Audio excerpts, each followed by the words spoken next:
ശേഷം ലക്ഷദ്വീപിന് വലിയൊരു ടൂറിസം മുന്നേറ്റം ഉണ്ടാകും എന്ന തരത്തിലുള്ള വിലയിരുത്തലുണ്ടായിരുന്നു. വലിയ രീതിയിൽ ആളുകൾ ലക്ഷദ്വീപ് സെർച്ച് ചെയ്യുന്നതൊക്കെ നമ്മൾ വാർത്തകളിലൂടെ അറിഞ്ഞതാണ്. അത്തരമൊരു ടൂറിസം രംഗത്തെ ഒരു വളർച്ച കന്യാകുമാരി അതിപ്രശസ്തമാണ്. ഇന്ത്യയിലെ ഏറ്റവും പ്രധാനപ്പെട്ട ടൂറിസം കേന്ദ്രങ്ങളിലൊന്നാണ്. ആ രീതിയിൽ ഉള്ള കന്യാകുമാരി കുറച്ചുകൂടി ഈ രംഗത്ത് മുന്നേറുമെന്ന പ്രതീക്ഷയാണ് പൊതുവിൽ പങ്കുവയ്ക്കപ്പെടുന്നത്. നമസ്കാരം. കേരളത്തിൽ കഴിഞ്ഞ കുറെ നാളുകളായി ഗുണ്ടകൾ സ്വൈര്യവിഹാരം നടത്തുകയാണ്. ആവേശം മോഡലിൽ ആഘോഷ പാർട്ടികൾ നടത്താൻ പോലും ഗുണ്ടകൾക്ക് മടിയില്ലാതെയായിരിക്കുന്നു. ചിലപ്പോഴെങ്കിലും പോലീസുകാർ പോലും ഗുണ്ടകളായി മാറുന്നു എന്ന റിപ്പോർട്ടുകളും കേരളത്തെ ഞെട്ടിച്ചതാണ്. കഴിഞ്ഞ ദിവസമായിരുന്നു ഒരു കോറിയിൽ നിന്ന് അനധികൃതമായി സ്ഫോടക വസ്തുക്കൾ പിടിച്ചെടുത്തതിന് ആ കോറിക്ക് സ്ഥലം നൽകിയ ആളെ ഭീഷണിപ്പെടുത്തി 18 ലക്ഷം രൂപ 2 പോലീസ് ഉദ്യോഗസ്ഥർ തട്ടിച്ചത്. ആ ഉദ്യോഗസ്ഥർ ഇപ്പോൾ സസ്പെൻഷൻ ഉൾപ്പെടെയുള്ള നടപടികൾ നേരിട്ടുകൊണ്ടിരിക്കുകയാണ്.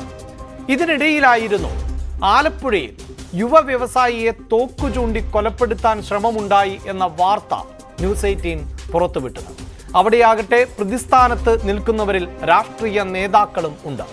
രാഷ്ട്രീയ നേതാക്കൾ പ്രതിസ്ഥാനത്തേക്ക് എത്തുമ്പോൾ അവരെ സംരക്ഷിക്കുന്ന നിലപാടാണ് പലപ്പോഴും പോലീസിന്റെ ഭാഗത്ത് നിന്ന് ഉണ്ടാകാറുള്ളത്.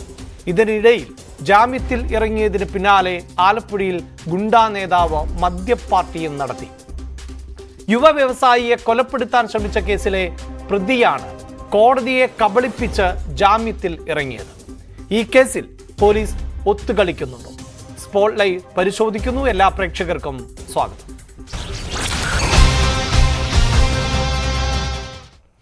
കണ്ണൂരിലെ യുവ വ്യവസായിയാണ് തോക്കു ചൂണ്ടി കൊലപ്പെടുത്താൻ ശ്രമിച്ചത്. ആ കേസിലെ പ്രതി അനൂപ് വീണ്ടും അറസ്റ്റിലായിട്ടുണ്ട്. കോടതിയെ കബളിപ്പിച്ച് ജാമ്യത്തിൽ ഇറങ്ങിയ പ്രതി ബാറിൽ മദ്യപാന ആഘോഷം നടത്തിയതിനെ തുടർന്നാണ് നടപടി. ആരോഗ്യസ്ഥിതി മോശമാണ് എന്ന് പറഞ്ഞാണ് ഇയാൾ ജാമ്യം നേടിയത്. ജാമ്യത്തിൽ ഇറങ്ങി മണിക്കൂറുകൾക്കകമായിരുന്നു ബാറിലെ ആഘോഷം. കേസിൽ പ്രതികളെ പോലീസ് സഹായിച്ചു എന്ന ആരോപണം നേരത്തെ തന്നെ ഉയർന്നിരുന്നു. പോലീസ് കോടതിയിൽ സമർപ്പിച്ചത് യഥാർത്ഥ തോക്കിന് പകരം എയർ ഗൺ ആണ് എന്നാണ് ആക്ഷേപം. അനൂപിന്റെ ജാമ്യം റദ്ദാക്കാൻ അന്വേഷണ സംഘം കോടതിയെ സമീപിക്കും. ഈ വാർത്തയുടെ വിശദാംശങ്ങളുമായി ആലപ്പുഴയിൽ നിന്ന് ശരണ്യ സ്നേഹജൻ ആണ് സ്പോട്ട് ലൈവിൽ ആദ്യം ചേരുന്നത്. ശരണ്യ, ആദ്യം ഈ പ്രതി ജാമ്യത്തിലിറങ്ങിയതിന് ശേഷം നടത്തിയ ആഘോഷ പരിപാടികളുടെ വിശദാംശങ്ങൾ എന്താണ്?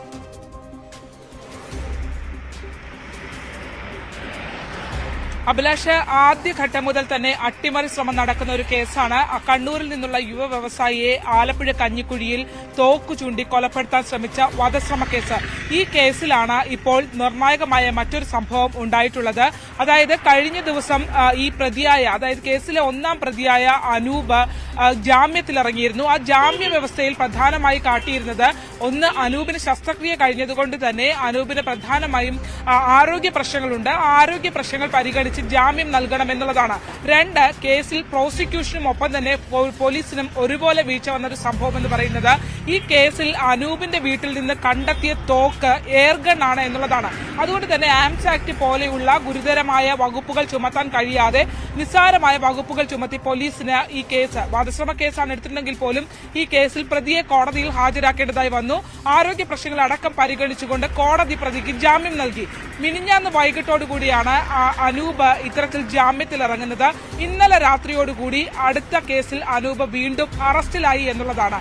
ഈ അനൂപിനെ സംബന്ധിച്ചിടത്തോളം കൃത്യമായി ഇതിനു മുമ്പും മറ്റൊരു ക്രിമിനൽ പശ്ചാത്തലമുള്ള ആളാണ് എന്നുള്ളതാണ് പോലീസ് വ്യക്തമാക്കുന്നത്. ഈ കഴിഞ്ഞ കുറച്ച് നാളുകളായി അനൂപിന് വലിയ തോതിൽ പണം ഉണ്ടാവുകയും വലിയ ആഡംബര കാറുകൾ അടക്കം ഉപയോഗിച്ചുകൊണ്ട് വലിയ കരാറുകളിൽ ഏർപ്പെടുകയും ചെയ്യുന്ന അടക്കമുള്ള കാര്യങ്ങൾ കണ്ടെത്തിയതായുണ്ട് ഈ സംഭവം നടക്കുന്നത്. അതായത് ആരോഗ്യസ്ഥിതി മോശമാണ് എന്ന് പറഞ്ഞ് ജാമ്യം നേടിയ പ്രതി ആലപ്പുഴ ചേർത്തലയിലെ ബാറിൽ ഇന്നലെ രാത്രി മദ്യപാന ആഘോഷം സംഘടിപ്പിച്ചു എന്നുള്ളതാണ്. ജാമ്യം ലഭ്യമായതിനു ശേഷം നടത്തിയ ആഘോഷത്തിൽ അനൂപിനൊപ്പം ഈ കേസിൽ ഇതിനു മുമ്പ് പോലീസ് ചോദ്യം ചെയ്തിട്ടുണ്ടായിരുന്ന പ്രതികൾ ഉൾപ്പെടെയുള്ള ആളുകൾ ഉണ്ടായിരുന്നു എന്നുള്ളതാണ്. അനൂപിനെ മദ്യപിച്ച് വാഹനം ഓടിച്ചതിനും അടക്കമുള്ള വകുപ്പുകൾ ചുമത്തി ചേർത്തല പോലീസ് ഇന്നലെ വീണ്ടും അറസ്റ്റ് രേഖപ്പെടുത്തി. ഒപ്പം തന്നെ അനൂപിനൊപ്പം ഉണ്ടായിരുന്ന സാജു, ബോബി, ഒപ്പം തന്നെ ബിനീഷ് എന്നിവരെയും പോലീസ് കേസ് രജിസ്റ്റർ ചെയ്ത് എടുത്തിട്ടുണ്ട്. ഇതിൽ ഈ സാജുവിനെ ആദ്യഘട്ടത്തിൽ, അതായത് ഈ കേസിന്റെ ഏറ്റവും പ്രസക്തമായ ഭാഗമെന്ന് പറയുന്നത് കഞ്ഞിക്കുഴിയിലെ CPM നേതാക്കന്മാരുടെ ബിനാമികളാണ് ഈ പ്രതി ചേർക്കപ്പെട്ട പ്രതികൾ എന്നുള്ള ആരോപണം വളരെ ശക്തമാണ്. അങ്ങനെ ഒരു ശക്തമായ ആരോപണം നിലനിൽക്കുമ്പോഴാണ് കഞ്ഞിക്കുഴി ഏരിയ സെക്രട്ടറി രാധാകൃഷ്ണനെയും ഒപ്പം തന്നെ Kanjikuzhi local committee secretary Hebin ദാസിനെയും പോലീസ് ചോദ്യം ചെയ്യുന്നതിനായി വിളിക്കുന്നത്. ചോദ്യം ചെയ്യുന്നതിന് നമുക്കറിയാം, ഭരിക്കുന്ന പാർട്ടിയുടെ നേതാക്കന്മാരാണിവർ. ഇവരുടെ പ്രത്യേകിച്ച് ഇവരെ ചോദ്യം ചെയ്യാനായി അന്വേഷണ സംഘം വിളിക്കുമ്പോൾ തന്നെ അവർക്ക് കൃത്യമായ ചില രേഖകൾ ലഭ്യമായിരുന്നു.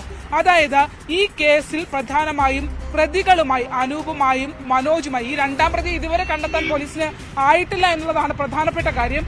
ഈ അനൂപുമായും മനോജുമായും രാധാകൃഷ്ണനും ഹെബിൻ ദാസും ബന്ധപ്പെട്ടിരുന്നു എന്നുള്ളതിന്റെ CDR രേഖകളടക്കം പോലീസ് ലഭ്യമാവുകയും കഞ്ഞിക്കുഴി ഏരിയ സെക്രട്ടറിയെയും ലോക്കൽ കമ്മിറ്റി സെക്രട്ടറിയെയും പോലീസ് ചോദ്യം ചെയ്യുകയും ചെയ്തു എന്നുള്ളതാണ്.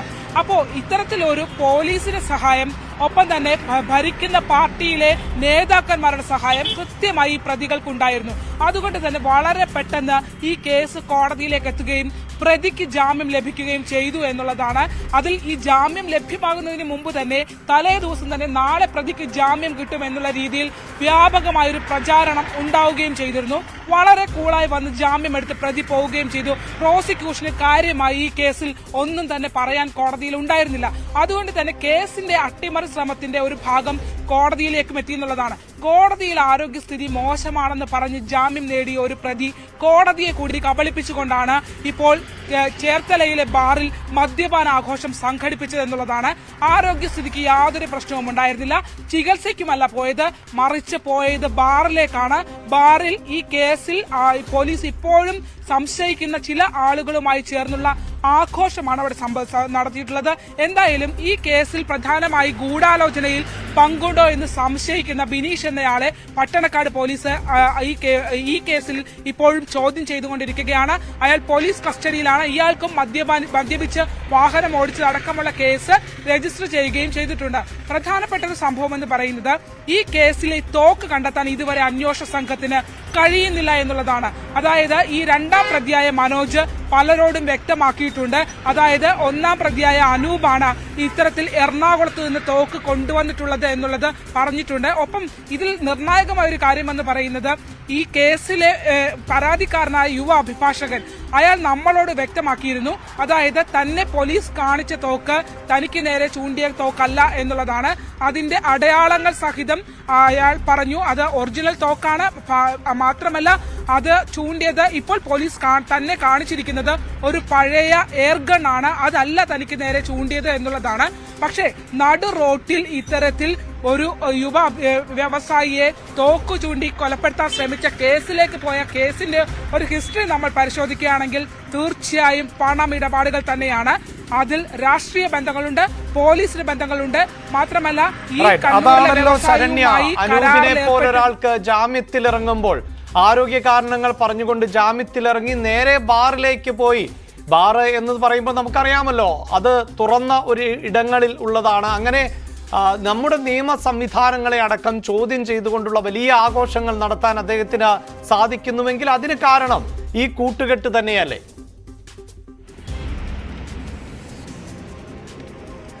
തീർച്ചയായിട്ടും ഇതിനകത്ത് ഇവരുടെ ഒരു ഫിനാൻഷ്യൽ ബാക്ക്ഗ്രൗണ്ട് അഭിലാഷ് നമ്മൾ ഇതിനു മുമ്പ് പരിശോധിച്ചിട്ടുണ്ട്. ഈ അനൂപിന്റേതാണെങ്കിലും മനോജിന്റേതാണെങ്കിലും അത്ര വലിയൊരു ഫിനാൻഷ്യൽ ബാക്ക്ഗ്രൗണ്ട് ഉള്ള ആളുകളല്ല ഇവർ. പക്ഷെ ഇവർക്ക് കുറച്ചു നാളുകളായി ഇവരുടെ വളർച്ച എന്ന് പറയുന്നത് വലിയ വളർച്ചയാണ്. പ്രധാനമായും ഈ കണ്ണൂരിലെ വ്യവസായിയായ അഭിഷേക് പരാതി നൽകിയിരിക്കുന്നത് തന്നെ 3 കോടി രൂപയോളം പറ്റിച്ചു എന്നുള്ളതാണ്. അതായത് താനുമായി ഈ കരാറിന്റെ ഒക്കെ ഒരു പ്രത്യേകത നമ്മൾ ശ്രദ്ധിക്കണം. പാലക്കാട് ഡാമിൽ നിന്ന് മണ്ണെടുക്കുന്നതിന് വേണ്ടിയാണ് കരാറിൽ ഒരു കമ്പനി രജിസ്റ്റർ ചെയ്യുന്നത്. ആ കമ്പനി രജിസ്റ്റർ ചെയ്യുമ്പോൾ ഈ കണ്ണൂരിലെ വ്യവസായിയും ഒപ്പം തന്നെ കരാറിന്റെ മറുഭാഗത്ത് നിൽക്കുന്ന ആള് എന്ന് പറയുന്നത് ഈ മുഖ്യ പ്രതിയായ അനൂപിന്റെ ഭാര്യയാണ്. ഇത്തരത്തിൽ ഒരു വലിയ ഇൻവെസ്റ്റ്മെന്റ് നടത്തി ഈ പണത്തിൽ ഈ കരാറിൽ ഏർപ്പെടാനും മാത്രമുള്ള ഒരു സാമ്പത്തിക സ്ഥിതി ഈ അനൂപിന് എവിടെ നിന്ന് ലഭ്യമായി? അതായത് അതാണ് നമ്മൾ പറയുന്ന പ്രധാന ആരോപണം. അതായത് അനൂപിനും മനോജിനും ഇത്തരം ഒരു കരാറിലേക്ക് പോകാനുള്ള സാമ്പത്തിക സ്ഥിതിയിൽ പിന്നിൽ ആളുണ്ട് എന്നുള്ളതാണ്. ആ പിന്നിൽ ആളുണ്ട് എന്നുള്ളത് കൊണ്ട് തന്നെയാണ് ചില CDR രേഖകൾ പോലീസിൽ ലഭ്യമാവുകയും കഞ്ഞിക്കുഴിയിലെ ലോക്കൽ കമ്മിറ്റി സെക്രട്ടറി ഹെബിനെയും ഒപ്പം തന്നെ രാധാകൃഷ്ണൻ, ഏരിയ സെക്രട്ടറി രാധാകൃഷ്ണനെയും പോലീസ് ചോദ്യം ചെയ്യേണ്ട സാഹചര്യത്തിലേക്ക് എത്തിയത്. ഇപ്പോഴും CPM നേതാക്കന്മാർക്ക് കൃത്യമായി പ്രതികളുമായി ബന്ധപ്പെട്ടിട്ടുണ്ടെന്ന് പറയുമ്പോഴും ഹെബിൻദാസ് പോലീസ് നൽകിയ വിവരം, ഏരിയ സെക്രട്ടറി നൽകിയ വിവരത്തിന്റെ അടിസ്ഥാനത്തിലാണ് താൻ പ്രതികളെ ബന്ധപ്പെട്ടതെന്നാണ്. പക്ഷേ ഏരിയ സെക്രട്ടറി നൽകിയിട്ടുള്ള വിവരം ലോക്കൽ കമ്മിറ്റി സെക്രട്ടറി നൽകിയ വിവരത്തിന്റെ അടിസ്ഥാനത്തിലാണ് താൻ പ്രതികളുമായി ബന്ധപ്പെട്ടിട്ടുള്ളത്. മാത്രമല്ല ഈ അഭിഷേകിനെ ഈ സംഭവം ഉണ്ടായി ആദ്യം വിളിക്കുന്നവരിൽ ഒരാൾ CPMന്റെ കഞ്ഞിക്കുഴി ഏരിയ സെക്രട്ടറിയാണ്. അഭിഷേക് കൃത്യമായി പറയുന്നുണ്ട്, പ്രതിയായ അനൂപ് തന്നെ കൊണ്ടുപോയി കഞ്ഞിക്കുഴി ഏരിയ സെക്രട്ടറി രാധാകൃഷ്ണന്റെ വീട്ടിൽ തന്നെ കൊണ്ടുപോയിട്ടുണ്ട്. തന്നെ പരിചയപ്പെടുത്തി. അനൂപും കഞ്ഞിക്കുഴി ഏരിയ സെക്രട്ടറി രാധാകൃഷ്ണനുമായി അടുത്ത സൗഹൃദമാണ് എന്ന് വ്യക്തമായി അഭിഷേക് സ്ഥിരീകരിക്കുന്നുണ്ട്. അത് നമ്മളോടടക്കം അഭിഷേക് സ്ഥിരീകരിച്ചിട്ടുണ്ട്. എന്താണ് ഈ നേതാക്കന്മാർക്കും ഈ കേസിലെ പ്രതികൾക്കും തമ്മിലുള്ള ബന്ധം എന്നത് വ്യക്തമാക്കേണ്ടത്, എന്തായാലും പൊതുസമൂഹത്തിൽ അത് വ്യക്തമാക്കേണ്ടതായുണ്ട്. പക്ഷേ CPM നേതൃത്വം ഈ കാര്യത്തിൽ മൗനം പാലിക്കുകയാണ്. പ്രത്യേകിച്ച് CPMന്റെ ജില്ലാ സെക്രട്ടറിയായ R നാസർ അടക്കമുള്ള ആളുകളുടെ പിന്തുണ ഇതിനകത്ത് കഞ്ഞിക്കുഴി കേന്ദ്രീകരിച്ചുള്ള ഈ സംഘത്തിന്, പ്രത്യേകിച്ച് പാർട്ടിയിലെ തന്നെ സംഘത്തിന് ഉണ്ട് എന്നുള്ളതാണ്. CPMനകത്ത് തോക്ക് വിവാദം വലിയ തോതിൽ കത്തിപ്പടരുന്നുണ്ട് എന്നുള്ളത് വളരെ പ്രധാനപ്പെട്ട കാര്യമാണ്. കാരണം ഈ കഴിഞ്ഞ കുറച്ചു കാലയളവിലായി കഞ്ഞിക്കുഴി ഏരിയ സെക്രട്ടറി അടക്കമുള്ള ആളുകൾക്കുണ്ടായ സാമ്പത്തിക വളർച്ചയാണ് പ്രധാനമായി ചർച്ചയായിക്കൊണ്ടിരിക്കുന്നത്. ഈ ഒരു സാമ്പത്തിക വളർച്ചയിൽ ഈ പിടിക്കപ്പെട്ട ആളുകൾ, അതായത് ഈ കേസിൽ പിടിക്കപ്പെട്ട ആളുകൾ വെറും ഒരു പുകമറ മാത്രമാണെന്നും ഇതിന് പിന്നിലേക്ക് കൃത്യമായി നേതാക്കന്മാർക്ക് പങ്കുണ്ട് എന്നുമുള്ള ഒരു ആരോപണം, ആ ആരോപണത്തിന് ശക്തി പകരുന്ന രീതിയിലായിരുന്നു കഞ്ഞിക്കുഴി ഏരിയ സെക്രട്ടറിയെയും ഒപ്പം തന്നെ ലോക്കൽ കമ്മിറ്റി സെക്രട്ടറിയെയും അന്വേഷണ സംഘം ചോദ്യം ചെയ്തത്. ഇപ്പോഴും അന്വേഷണ സംഘത്തിന് മുന്നോട്ട് പോകാൻ പരിമിതികളുണ്ട്. കാരണം ഭരിക്കുന്ന പാർട്ടിയുടെ നേതാക്കന്മാരെയാണ് അവർ ഈ കേസിനകത്ത് ഇൻവോൾവ്മെന്റ് ഉണ്ട് എന്നുള്ളത് കണ്ടെത്തിയിട്ടുള്ളത്. പ്രതി ചേർക്കാൻ പോലും കഴിയാത്ത രീതിയിലുള്ള ഒരു ഇടപെടൽ മുകളിൽ നിന്ന് ഉണ്ടാകുന്നു എന്നുള്ളതാണ്. ഇനി ഈ കേസിലെ പോലീസിന്റെ ഇടപെടൽ നമ്മൾ പറയുകയാണെങ്കിൽ ആദ്യഘട്ടത്തിൽ ആ യുവ വ്യവസായി ഇവിടെ നിന്ന് വാഹനം തോക്ക് ഉപയോഗിച്ച് വാഹനം അടിച്ചു പൊളിക്കുകയും തോക്ക് നേരെ ദേശീയപാതയിൽ ചൂണ്ടുകയുമാണ് ചെയ്തത്. ഇവിടെ നിന്ന് രക്ഷപ്പെട്ടു പോയ വ്യവസായി നേരെ ചെല്ലുന്നത് കായംകുളം പോലീസ് സ്റ്റേഷനിലാണ്. കായംകുളം പോലീസ് സ്റ്റേഷനിൽ എത്തുമ്പോൾ ആ വ്യവസായിയോട് പറയുന്നത്, നിങ്ങൾ മാരാരിക്കുളം പോലീസിനെ ബന്ധപ്പെടാൻ. മാരാരിക്കുളം പോലീസിൽ ബന്ധപ്പെട്ട ഈ അന്വേഷണ സംഘം പറയുന്നു, മാരാരിക്കുളം പോലീസ് ഇവരോട് വ്യക്തമാക്കുന്നത്, പ്രതി അനൂപും ഒപ്പം തന്നെ മനോജുമാണെങ്കിൽ നിങ്ങൾ വിട്ടുപോകുന്നതാണ് നല്ലത്. അവർ കുഴപ്പക്കാരാണെന്നുള്ള ഉപദേശം നൽകി ആ കേസ് ഒതുക്കി തീർക്കാനും ആ വ്യവസായിയെ ഭീഷണിപ്പെടുത്താനുമാണ് അന്വേഷണ സംഘം തീരുമാനിച്ചത്. അതാണ്, അതായത് ഒരു പരാതിക്കാരൻ തന്റെ സ്വത്തിന് ജീവന് ഭീഷണിയുണ്ട് എന്ന് പറഞ്ഞ് പോലീസ് സ്റ്റേഷനിലേക്ക് എത്തുമ്പോൾ ആ പോലീസുകാർ ഭീഷണിപ്പെടുത്തിയവന്റെ പശ്ചാത്തലം നോക്കിയിട്ട് നിങ്ങൾ രക്ഷപ്പെടുന്നതാണ് നല്ലത് എന്ന് പറയേണ്ടി വരുന്ന ഒരു സാഹചര്യം. അവിടെയാണല്ലോ ഈ പോലീസും ഗുണ്ടകളും രാഷ്ട്രീയക്കാരും ഒക്കെ തമ്മിലുള്ള അവിശുദ്ധമായ കൂട്ടുകെട്ടിന് കൂടുതൽ വിവരങ്ങൾ പുറത്തു വരുന്ന ഒരു സാഹചര്യം ഉണ്ടാകുന്നത്. ഇതിലിപ്പോൾ ശരണ്യ, ഇതിന് പിന്നിൽ രാഷ്ട്രീയ നേതാക്കൾ ഉണ്ടെങ്കിൽ അതൊന്നും പരസ്യമായി സമ്മതിക്കാൻ പൊതുവെ നമ്മുടെ രാഷ്ട്രീയ നേതൃത്വമൊന്നും തയ്യാറാകില്ല. പക്ഷേ ഇങ്ങനെയുള്ള വാർത്തകൾ നിരന്തരം പുറത്തു വരുമ്പോൾ എങ്കിലും ഈ രാഷ്ട്രീയ നേതാക്കൾ ഈ വിഷയങ്ങളെ ഗൗരവത്തോടെ കാണാറുണ്ടോ? എന്താണ് രാഷ്ട്രീയ കേന്ദ്രങ്ങളിൽ നിന്നുള്ള പ്രതികരണങ്ങൾ? ഒപ്പം മറ്റ് രാഷ്ട്രീയ പാർട്ടികൾ പലപ്പോഴും ഇത്തരം ഗുണ്ടകളെ വളർത്തുന്നതിലൊക്കെ രാഷ്ട്രീയ പാർട്ടികൾക്ക്, എല്ലാ രാഷ്ട്രീയ പാർട്ടികൾക്കും പങ്കുണ്ട് എന്നത് തന്നെയാണ് വസ്തുത. എങ്കിലും രാഷ്ട്രീയ എതിരാളികളെങ്കിലും ഇത്തരം വിഷയങ്ങളിൽ ശബ്ദിക്കാൻ തയ്യാറാകുന്നുണ്ടോ?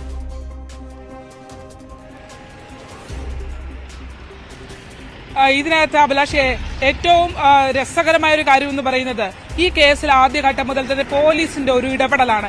അതായത് എന്തുകൊണ്ടാണ് ഈ കേസ് മാരാരിക്കുളം പോലീസിൽ നിന്നും പട്ടണക്കാട് SHO സനലിലേക്ക് അന്വേഷണം എത്തിയതെന്ന് പരിശോധിക്കുമ്പോൾ ആദ്യഘട്ടത്തിൽ നമ്മൾ സൂചിപ്പിച്ച ആ യുവ വ്യവസായി കൃത്യമായി പറയുന്നുണ്ട്, തനിക്ക് പോലീസ് സ്റ്റേഷനിൽ നിന്ന് ലഭ്യമായ വിവരം മറുപടി ഇതാണ്. തുടർന്ന് താൻ മുഖ്യമന്ത്രിക്ക് പരാതി നൽകി.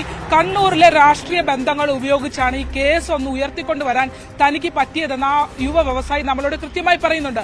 ഒപ്പം തന്നെ പോലീസിൽ നിന്നും ഇത് മാരാരിക്കുളം സ്റ്റേഷനിൽ വീഴ്ച വന്നു എന്ന് പറയുന്നു. പക്ഷെ ആർക്കെതിരെ നടപടി ഉണ്ടായി? അതായത് ഈ കേസ് പരസ്യമായി മറ്റൊരു അന്വേഷണ സംഘത്തിലേക്ക് കൈമാറുമ്പോൾ അതിലൊരു കുറവുണ്ടായിട്ടുണ്ട്, അതിലൊരു പ്രശ്നമുണ്ടായിട്ടുണ്ട്.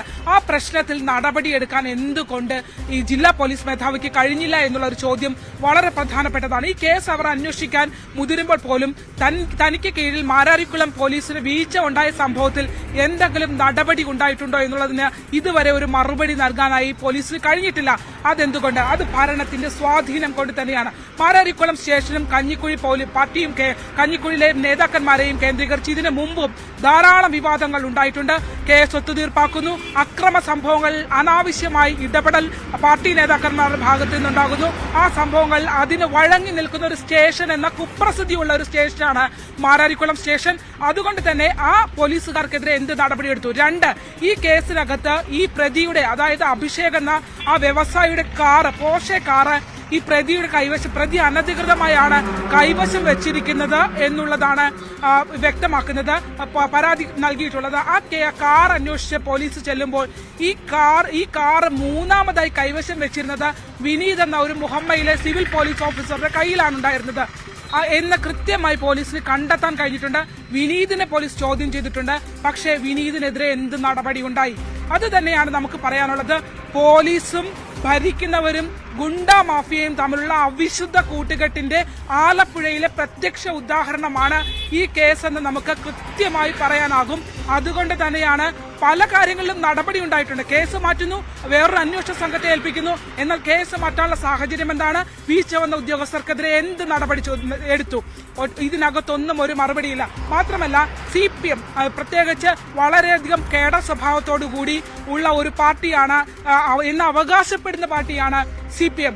ആലപ്പുഴയിലെ CPM നേതാക്കന്മാർക്ക് പോലീസ് ഇത്തരം ഒരു വിവാദ കേസിൽ ചോദ്യം ചെയ്യാനായി വിളിച്ചതിന് ശേഷം അതിനകത്ത് മാതൃകാപരമായി എന്ത് നടപടിയാണ് CPM നേതൃത്വം എടുത്തത് എന്നുള്ളത് വളരെ പ്രസക്തമായ ചോദ്യമാണ്.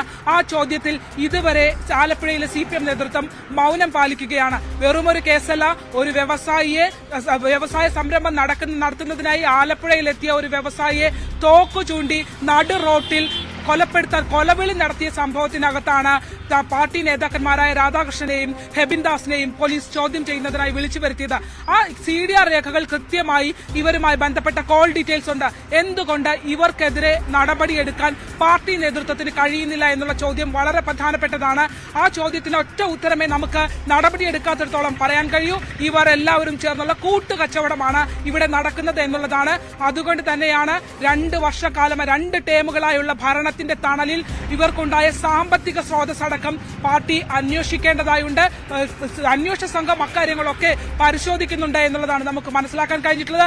വിവിധ കമ്പനികളുടെ ഡയറക്ടറായി റിയൽ എസ്റ്റേറ്റിന്റെയും ഒപ്പം തന്നെ ഇത്തരത്തിൽ കൺസ്ട്രക്ഷന്റെയും ഡയറക്ടറായി സ്വകാര്യ കമ്പനിയുടെ ഡയറക്ടറായി അടക്കം ഈ പാർട്ടിയുടെ ഏരിയ നേതൃത്വത്തിലുള്ള നേതാക്കന്മാർ ഉണ്ട് എന്നുള്ളതാണ്. അത്തരത്തിൽ ഒരു കമ്പനിയുടെ ഡയറക്ടർഷിപ്പിൽ ഇരിക്കുന്ന ഒരാൾക്ക് എങ്ങനെയാണ് ഏരിയ സെക്രട്ടറിയായി മുന്നോട്ട് പോകാൻ കഴിയുന്നതടക്കമുള്ള ചോദ്യങ്ങൾ CPMന്റെ മുന്നിൽ വാളായി തന്നെ നിൽക്കുകയാണ്. ഇത് നമുക്കറിയാം. ഇതിനു മുമ്പ് ലഹരിക്കടത്തടക്കമുള്ള വിവാദങ്ങൾ ഉണ്ടായ ഒരു ജില്ലയാണ്. അവിടെയും ഗതികെട്ട് അവസാനം നടപടിയെടുക്കേണ്ടി വന്ന പാർട്ടി നേതൃത്വം ഇവിടെ ഒരു വിഭാഗത്തെ സംരക്ഷിക്കുന്നതിന് വേണ്ടിയുള്ള നിലപാടാണ് കൈക്കൊള്ളുന്നത്. അതിൽ CPM ജില്ലാ തീർച്ചയായും ആലപ്പുഴയിൽ വെച്ചായിരുന്നു യുവ വ്യവസായിയെ തോക്ക് ചൂണ്ടി കൊലപ്പെടുത്താനുള്ള ശ്രമം നടന്നത്. അതിൽ ആ ചൂണ്ടിയ തോക്കല്ല എന്ന തരത്തിലുള്ള റിപ്പോർട്ടുകൾ പുറത്തു വരുമ്പോൾ, ഒപ്പം ആരോഗ്യപരമായ പ്രശ്നങ്ങളെ തുടർന്ന് പ്രതി ജാമ്യത്തിലിറങ്ങുമ്പോൾ അദ്ദേഹം പിന്നീട് ബാറിൽ പോയി മദ്യസൽക്കാരം നടത്തുമ്പോൾ ഒക്കെ എവിടെ നിന്നാണ് ഈ പ്രതികൾക്ക് ഇത്രയധികം ആത്മവിശ്വാസം ലഭിക്കുന്നത്? നിയമ സംവിധാനങ്ങളെ എങ്ങനെയാണ് നോക്കുകുത്തിയാക്കാൻ സാധിക്കുന്നത്? പോലീസ് എങ്ങനെ ഈ പ്രതികൾക്ക് ഒത്താശ നൽകുന്നു? ചോദ്യങ്ങൾ നിരവധിയാണ്. ഉത്തരം കണ്ടെത്തേണ്ടത് നമ്മുടെ നിയമ സംവിധാനത്തിന്റെ തന്നെ ആവശ്യമാണ്. അത് കണ്ടെത്തുന്നതുവരെ തീർച്ചയായും News 18 ഇത്തരം വാർത്തകൾ തുടരുക തന്നെ ചെയ്യും. ആലപ്പുഴയിൽ നിന്ന് ശരണ്യ സ്നേഹജൻ ആണ് ഈ വാർത്തയുടെ വിശദാംശങ്ങൾ നൽകിയത്. സ്പോട്ട് ലൈവ് ഇനി മറ്റൊരു റിപ്പോർട്ടിലേക്കാണ് പോകുന്നത്. അതിനു മുമ്പ് ഇടവേള.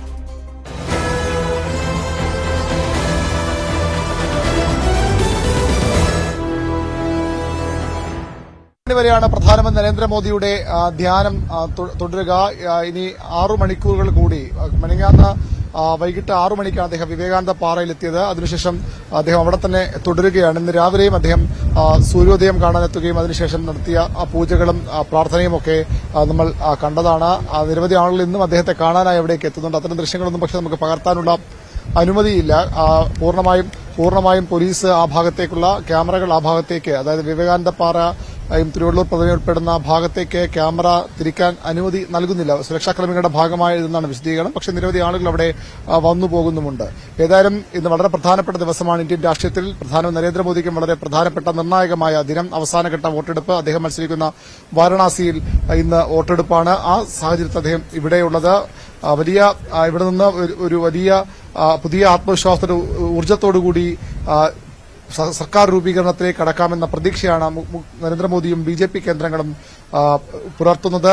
അതിനുവേണ്ടിയാണ് അദ്ദേഹം ഒരു വലിയൊരു തെരഞ്ഞെടുപ്പ് പ്രവർത്തനങ്ങളുടെ ഭാഗമായി മാസങ്ങളോളം നീണ്ട വളരെ വിശ്രമരഹിതമായ പ്രവർത്തനം, അതിനുശേഷം ഈ 45 മണിക്കൂർ കന്യാകുമാരിയിൽ കടലിന് മധ്യത്തിൽ വിവേകാനന്ദ പാറയുടെ ധ്യാനം, അത് കഴിഞ്ഞ് പുതിയ ഊർജ്ജവുമായി പുതിയ സർക്കാർ രൂപീകരണത്തിലേക്ക് കടക്കുമെന്ന പ്രതീക്ഷയോടുകൂടിയാകും നരേന്ദ്രമോദി ഇന്ന് ഇവിടെ നിന്ന് മടങ്ങുക. മറുഭാഗത്ത് പ്രതിപക്ഷവും ഇന്ത്യ മുന്നണിയും ഒക്കെ വലിയ പ്രതീക്ഷയിലാണ്. ഇത്തവണ ഇനി മോദി ഒരിക്കൽ കൂടി ഇന്ത്യയുടെ പ്രധാനമന്ത്രിയാകില്ല, ബിജെപിയുടെ ഊഴം അവസാനിക്കുന്നുവെന്ന പ്രതീക്ഷയാണ് ബിജെപി വിരുദ്ധ ക്യാമ്പ്, ഇന്ത്യ മുന്നണിയുടെ ക്യാമ്പ് പങ്കുവയ്ക്കുന്നത്. ഈ ഇന്നലെ നിശബ്ദ പ്രകടന ദിവസത്തെയും ഇന്ന് വോട്ടെടുപ്പ് നടക്കുമ്പോൾ തുടരുന്ന ധ്യാനവും രാഷ്ട്രീയ നീക്കങ്ങളുടെ ഭാഗമാണ്, രാഷ്ട്രീയ അജണ്ടയുടെ ഭാഗമെന്ന വിമർശനം.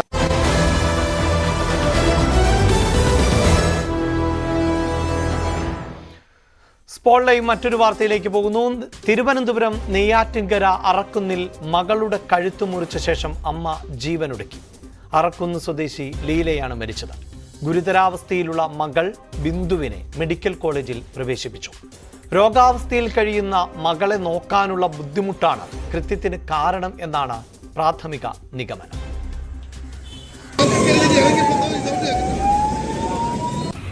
ഇവര് പിന്നെ മകള് കല്യാണം കഴിഞ്ഞ് പോയി, അവരുടെ ഭർത്താവ് വന്നിട്ടൊരു സൂയിസൈഡ് ചെയ്യുകയാണ്. കുട്ടിക്ക് ചെറിയ മാനസിക പ്രശ്നങ്ങളെന്തോ കൊണ്ടുവന്നതാണ്, ചികിത്സയിലാണ്, ഡയബറ്റീസ് ഒന്നാണ്.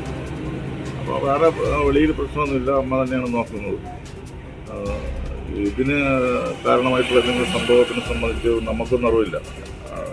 നമ്മളെ ഇന്ന് കഴിഞ്ഞ ആഴ്ചയും നേരിട്ട് കാണുമ്പോൾ മോളെ ആശുപത്രി കൊണ്ടുപോവുകയാണ്, കുറവുണ്ടെന്നൊക്കെ പറഞ്ഞതാണ്. പിന്നെ ഇന്നലെ ഈ നടന്ന സംഭവങ്ങളുടെ വ്യക്തത നമുക്കിപ്പോഴും പിടികിട്ടുന്നില്ല. വി വിനോദാണ് വാർത്തയുടെ വിശദാംശങ്ങളുമായി ചേരുന്നത്. വിനോദ്, നമുക്ക് പ്രാഥമികമായി എന്താണ് മനസ്സിലാക്കാൻ സാധിക്കുന്നത്? എന്തുകൊണ്ടാണ് ഒരമ്മയ്ക്ക് ഇങ്ങനെ ചെയ്യേണ്ടി വന്നത്?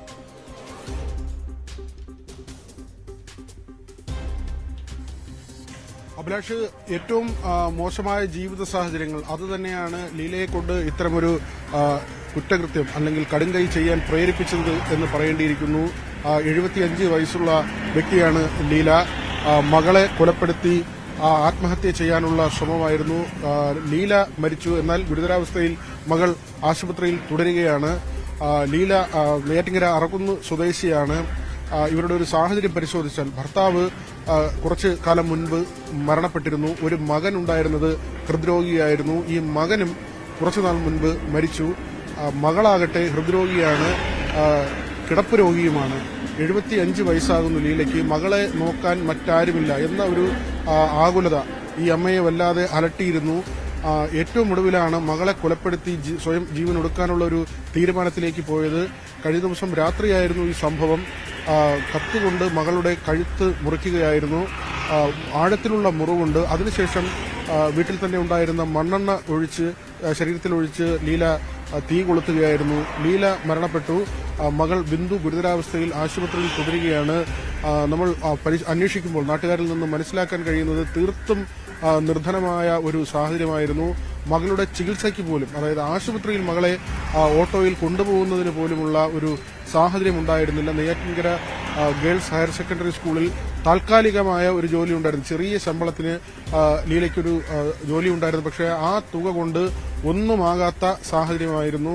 മകൾക്ക് മരുന്ന് വാങ്ങുന്നതിനപ്പുറത്തേക്ക് ദൈനംദിന ചെലവുകൾ പോലും, വീട്ടിലെ ചെലവുകൾ പോലും നടന്നു പോകാത്ത ഒരു സാഹചര്യം. തന്റെ കാലശേഷം മകളെ ആര് നോക്കും എന്ന ഒരു ആകുലത ലീലയ്ക്കുണ്ടായിരുന്നു.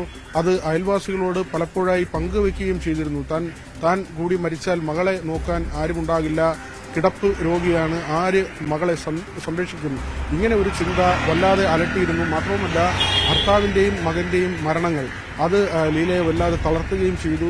കുടുംബത്തിലേക്ക് മറ്റൊരു തരത്തിലുള്ള വരുമാനവും എത്താത്ത സാഹചര്യത്തിലേക്ക് പോയി. ആ ഒരു സാഹചര്യത്തിലാണ് ലീല ഇങ്ങനെ ഒരു കടുംകൈ ചെയ്തത് എന്നാണ് മനസ്സിലാക്കാൻ കഴിയുന്നത്. മകളെ കൊലപ്പെടുത്തുക എന്നതായിരുന്നു ലക്ഷ്യം. കഴുത്തിൽ ആഴത്തിലുള്ള മുറിവുണ്ടാക്കി. പുലർച്ചയോടുകൂടിയാണ് ഇത് നാട്ടുകാരറിയുന്നത്. രാവിലെയാണ് കൃത്യം നടക്കുന്നത്, രാത്രിയാണെങ്കിലും രാവിലെയോടുകൂടിയാണ് ആളുകൾ അറിയുന്നത്. അപ്പോഴേക്കും മകൾ അതീവ ഗുരുതരാവസ്ഥയിലായിരുന്നു. അതിനുശേഷം ആശുപത്രിയിലേക്ക് എത്തിക്കുകയായിരുന്നു. മുറിവുണ്ട്, കഴുത്തിൽ മുറിവുണ്ട്. ലീലയാകട്ടെ ഈ മകളുടെ കഴുത്തറുത്ത ശേഷം മണ്ണെണ്ണ ഒഴിച്ച് സ്വയം തീ കൊളുത്തുകയും ചെയ്തു.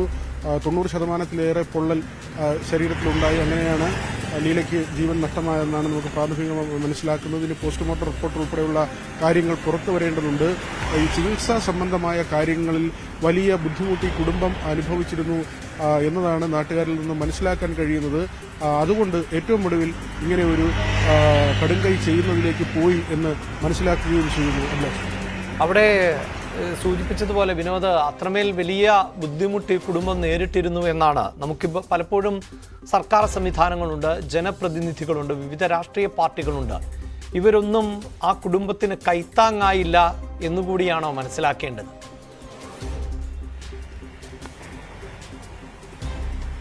ഇടയ്ക്ക് ചില സഹായങ്ങൾ ലഭിച്ചിരുന്നു എന്നാണ് നമുക്ക് മനസ്സിലാക്കാൻ കഴിയുന്നത്. പക്ഷേ അതുകൊണ്ട് മാത്രം ഇവർക്ക് മുന്നോട്ട് പോകാൻ കഴിയുന്ന ഒരു നിലയുണ്ടായിരുന്നില്ല. കാരണം ലീലയുടെ മകനും ഹൃദ്രോഗിയായിരുന്നു.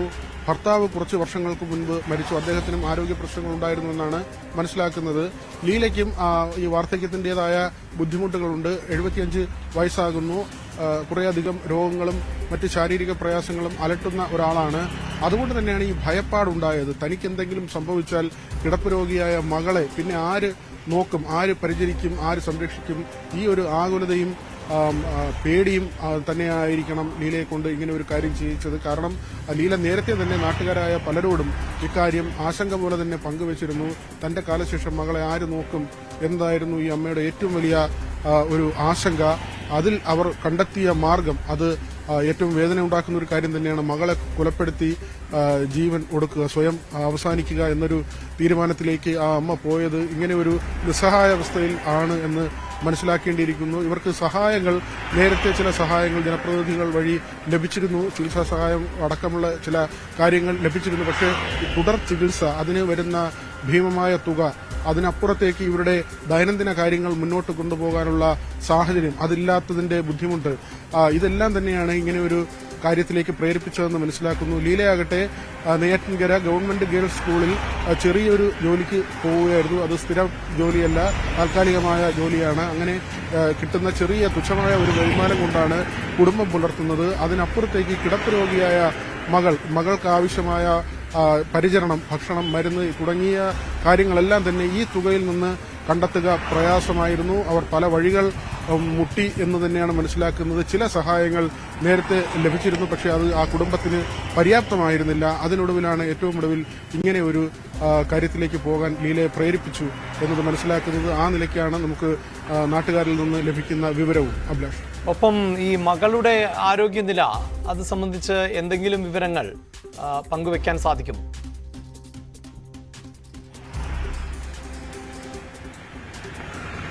ഗുരുതരാവസ്ഥയിൽ തുടരുകയാണ്. രക്തം വാർന്നു പോയ നിലയിലാണ്, ഏറെക്കുറെ ശരീരത്തിൽ രക്തം വാർന്നു പോയി ഗുരുതരാവസ്ഥയായ നിലയിലാണ് കണ്ടെത്തുന്നത്. അടിയന്തര ശസ്ത്രക്രിയ ഉൾപ്പെടെയുള്ള കാര്യത്തിന് വിധേയയാക്കിയിട്ടുണ്ട്. തീവ്രപരിചരണ വിഭാഗത്തിലാണ് പ്രവേശിപ്പിച്ചിട്ടുള്ളത്.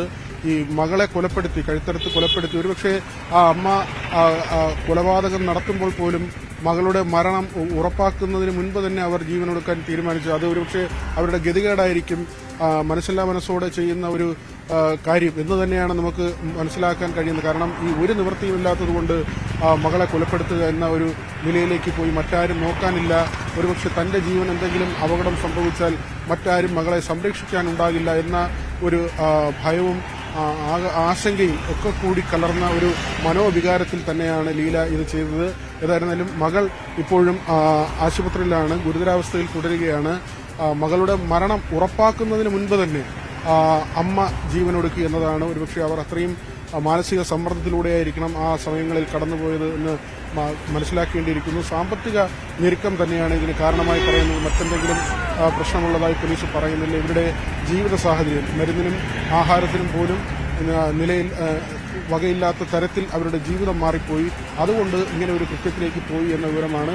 ചില സഹായങ്ങൾ ലഭിച്ചിരുന്നുവെന്ന് നാട്ടുകാർ പറയുന്നു. നേരത്തെ അപേക്ഷകളും സർക്കാരിലേക്ക് അപേക്ഷകളും ആ നിലയ്ക്ക് ജനപ്രതിനിധികൾ വഴിയുള്ള ചില സഹായങ്ങളുമൊക്കെയും ചില സമയങ്ങളിൽ ലഭിച്ചിരുന്നു. പക്ഷേ അതെല്ലാം താൽക്കാലികമാണ്. തുടർ ചികിത്സ, തുടർ പരിചരണം ഇതെല്ലാം തന്നെ ഉറപ്പാക്കാൻ ഈ ചെറിയ ശമ്പളം കൊണ്ട്, ചെറിയ തുച്ഛമായ വേതനം കൊണ്ട് കഴിഞ്ഞിരുന്നില്ല. അതിനൊടുവിലാണ് ഇത്തരത്തിലൊരു കൃത്യത്തിലേക്ക് ലീലയെ നയിച്ചതെന്നാണ് നമുക്ക് മനസ്സിലാക്കാൻ കഴിയുന്നത്. അഭിലാഷ്, റൈറ്റ്. എന്തായാലും കേരളത്തെ സംബന്ധിച്ചിടത്തോളം, പ്രത്യേകിച്ച് വിദേശത്ത് ജയിൽ ശിക്ഷ കഴിയുന്ന, തൂക്കുകയർ ശിക്ഷ വിധിക്കപ്പെട്ട ആളെ തിരികെ എത്തിക്കാൻ പോലും കോടിക്കണക്കിന് രൂപ മണിക്കൂറുകൾ കൊണ്ട് സംഹരിച്ച ഒരു നാടാണ് നമ്മുടേത്. ആ നാട്ടിൽ തന്നെയാണ് ചികിത്സ നൽകാൻ, ഭക്ഷണം നൽകാൻ ഒന്നും കഴിയാതെ ഒരമ്മ ഇത്തരത്തിലൊരു കൃത്യം നിർവഹിച്ചത് എന്ന് വേണം നമുക്ക് മനസ്സിലാക്കാൻ. ഇടവേള.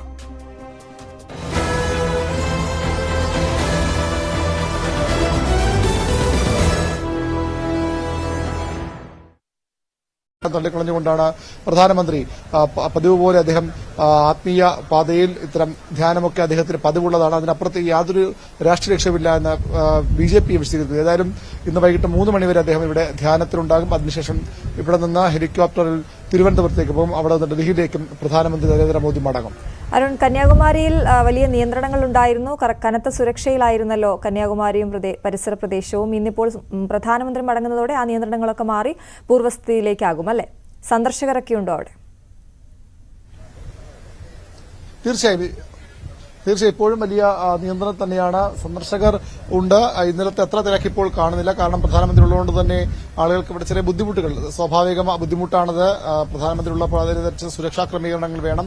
വിവേകാനന്ദ പാറയിലേക്ക്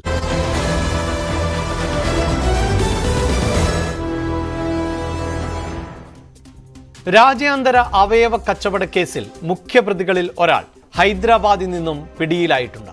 പ്രതാപൻ എന്ന് അറിയപ്പെടുന്ന ബെല്ലംര പ്രസാദ് കൊണ്ട എന്ന വ്യക്തിയാണ് അറസ്റ്റിലായത്. നേരത്തെ അറസ്റ്റിലായ സാബിത് നാസറിന്റെ മൊഴിയുടെ അടിസ്ഥാനത്തിൽ നടത്തിയ പരിശോധനയിലാണ് അറസ്റ്റ്. അവയവം സ്വീകരിച്ചവരെക്കുറിച്ചും അന്വേഷണ സംഘത്തിന് വിവരം ലഭിച്ചിട്ടുണ്ട്. അതേസമയം കേസിലെ മുഖ്യകണ്ണിയായ ഇറാനിൽ ഉള്ള മധുവിനെ നാട്ടിൽ എത്തിക്കാൻ ശ്രമം തുടരുകയാണ്. നമ്മുടെ ഈ ഓർഗൻ ട്രാഫിക്കിംഗ് ഉള്ള കിഡ്നി റാക്കറ്റ് ഉള്ള കേസിൽ ഒരു നല്ല ഒരു ഡെവലപ്മെന്റ് ആണ്. ഒരു പ്രധാനപ്പെട്ട പ്രതി Prathapan, his name is Prathapan alias Balram Ramaprasad Konda. He has been arrested from Hyderabad. So നമ്മുടെ ഒരു SIT ഓൾറെഡി നേരിട്ട് ഞാൻ ഫോം ചെയ്തിരുന്നു. DYSP ആലുവ ശ്രീ പ്രസാദ് കീഴിൽ. സോ ഈ ടീമിൽ ASP under trainee Anjali Bhavana, inspector SHO Murugan and അവിടെ ഹൈദരാബാദിൽ നിന്ന് പിടിച്ചിട്ടുള്ള ടീമിൽ SI Sreelal, ASI Roni, ASI Saleem, CPO ഗാവൂസ് അത്ര പേരുണ്ടായിരുന്നു. സോ വളരെ നല്ല രീതിയിൽ അവിടെ പോയിട്ട് ഈ പ്രധാനപ്പെട്ട ഇന്റർമീഡിയറി ബ്രോക്കർക്ക് അവിടെ നിന്ന് ഹൈദരാബാദിൽ നിന്ന് പിടിച്ചിട്ട് ഇവിടെ കേരളത്തിലേക്ക് കൊണ്ടുവന്നു. സോ ചോദ്യം ചെയ്യുമ്പോൾ നമുക്ക് മനസ്സിലായി ഈ ആൾ നിരവധി ആൾക്കാർക്ക് ഈ റാക്കറ്റിൽ ഡോണർ പോലെ കൊണ്ടുവന്നു. പിന്നെ നമ്മുടെ ഈ ഹൈദരാബാദ്, ബാംഗ്ലൂർ, കോയമ്പത്തൂർ അത്ര സ്ഥലങ്ങളിൽ ഇറാൻ ഔട്ട് ഓഫ് ഇന്ത്യ കൊണ്ടുപോകാൻ വേണ്ടി എല്ലാ സപ്പോർട്ട് കൊടുത്തിട്ടുണ്ടായിരുന്നു.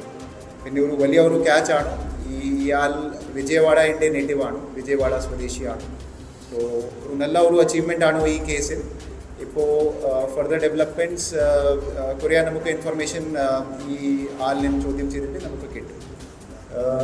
ഇയാൾ ഈ എല്ലാ ഡോണേഴ്സ്മാരൊക്കെ ഇത് ഫേസ്ബുക്ക് പേജസ് വരീനിൽ പിന്നെ ഓൺലൈൻ വരീനിൽ സെർച്ച് ചെയ്തിരുന്നു. അത് അവർക്ക് ഓൺലൈൻ വരീനിൽ ഇത് സെർച്ച് ചെയ്തിട്ട് then he would induce them to become a donor, and after that ഈ ഡോണേഴ്സ്മാരൊക്കെ ഈ എല്ലാ ഹെൽപ്പ് കൊടുത്തിട്ടുണ്ടായിരുന്നു വിദേശ് പോകാൻ വേണ്ടി. അവിടെ വിദേശിൽ ഒരു മേജർ ഒരു ഹോസ്പിറ്റലിൽ ഈ എല്ലാ സർജറീസ് നടത്തിയിട്ടുണ്ട്. ഇതുവരെ കേരളയിൽ ജസ്റ്റ് ഒരു വിക്ടിം മാത്രം ഐഡൻറ്റിഫൈഡ് ആണ്. ബാക്കി എല്ലാ വിക്ടിംസ്മാരെ പിന്നെ മാക്സിമം ഡോണേഴ്സ്മാരെ ഇത് ഹൈദരാബാദ് ബേസ്ഡ് ആണ്. ഹൈദരാബാദ് കുറച്ച് 2-3 ആൾക്കാർ തമിഴ്നാടുവിൽ നിന്നാണ്. വിവരങ്ങളുമായി നവമി ദിനേശ് ആണ് ചേരുന്നത്. നവമി, ഏറ്റവും പുതിയ വിവരങ്ങൾ പോലീസ് എങ്ങനെയാണ് പങ്കുവയ്ക്കുന്നത്?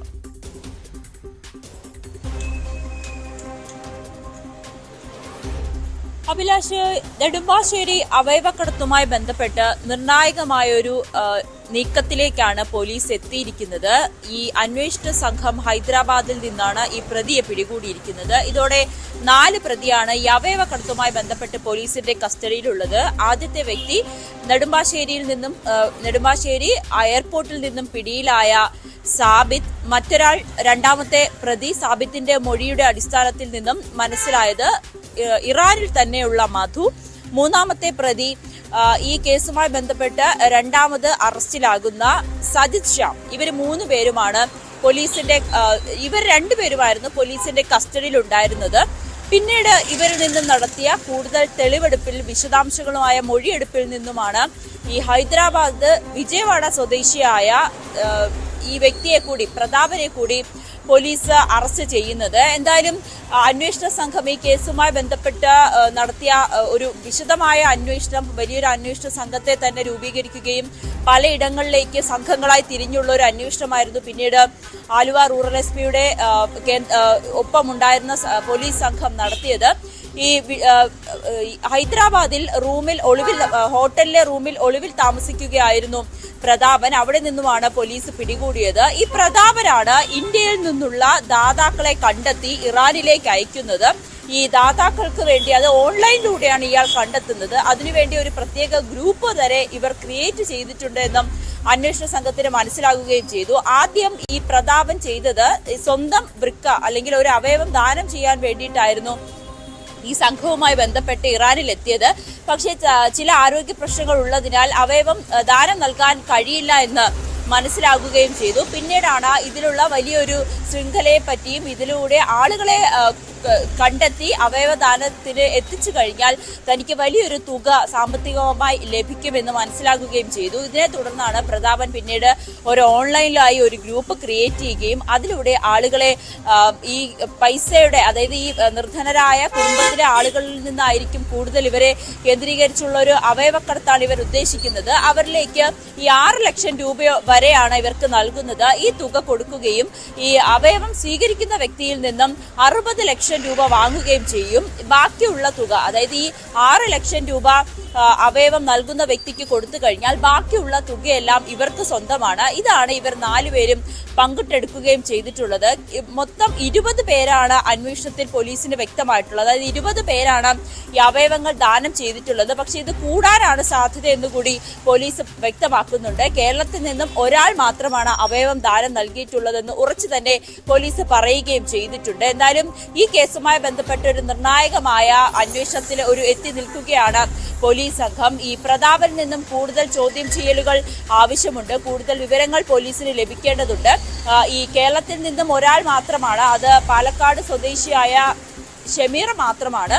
ഷമീർ പക്ഷെ ഇപ്പോൾ കോയമ്പത്തൂരാണ് താമസിക്കുന്നത്. ഷമീറിന്റെ അവയവം ദാനം നൽകിയത് കഴിഞ്ഞ മാസമാണെന്നും പോലീസ് വ്യക്തമാക്കുന്നുണ്ട്. കഴിഞ്ഞ മാസം അവയവം ദാനം നൽകിയ ശേഷം തിരികെ കോയമ്പത്തൂരിലേക്കാണ് ഈ ഷമീർ എത്തിയത്. പിന്നീട് കേരളത്തിലേക്ക് തിരിച്ചെത്തിയിട്ടില്ല എന്നും പോലീസിന് മനസ്സിലാക്കുകയും ചെയ്തു. എന്തായാലും ഈ വിഷയവുമായി ബന്ധപ്പെട്ട് അന്വേഷണ സംഘം വിപുലമായി തന്നെ, ഊർജിതമായി തന്നെ അന്വേഷണം നടത്തിക്കൊണ്ടിരിക്കുകയാണ്. അതിനിടയിലാണ് ഈ തീർച്ചയായും അതാണല്ലോ നവമി, അതായത് ഇങ്ങനെ ഒരു കേസാണ്. ഇത് അതിസങ്കീർണമായ ഒന്നാണ്. കേരളത്തിൽ മാത്രം ഒതുങ്ങുന്ന പ്രതികളല്ല എന്നുള്ളത്, വിദേശത്ത് പോലും പ്രതികൾ തുടരുന്ന ഒരു സാഹചര്യമുണ്ട്.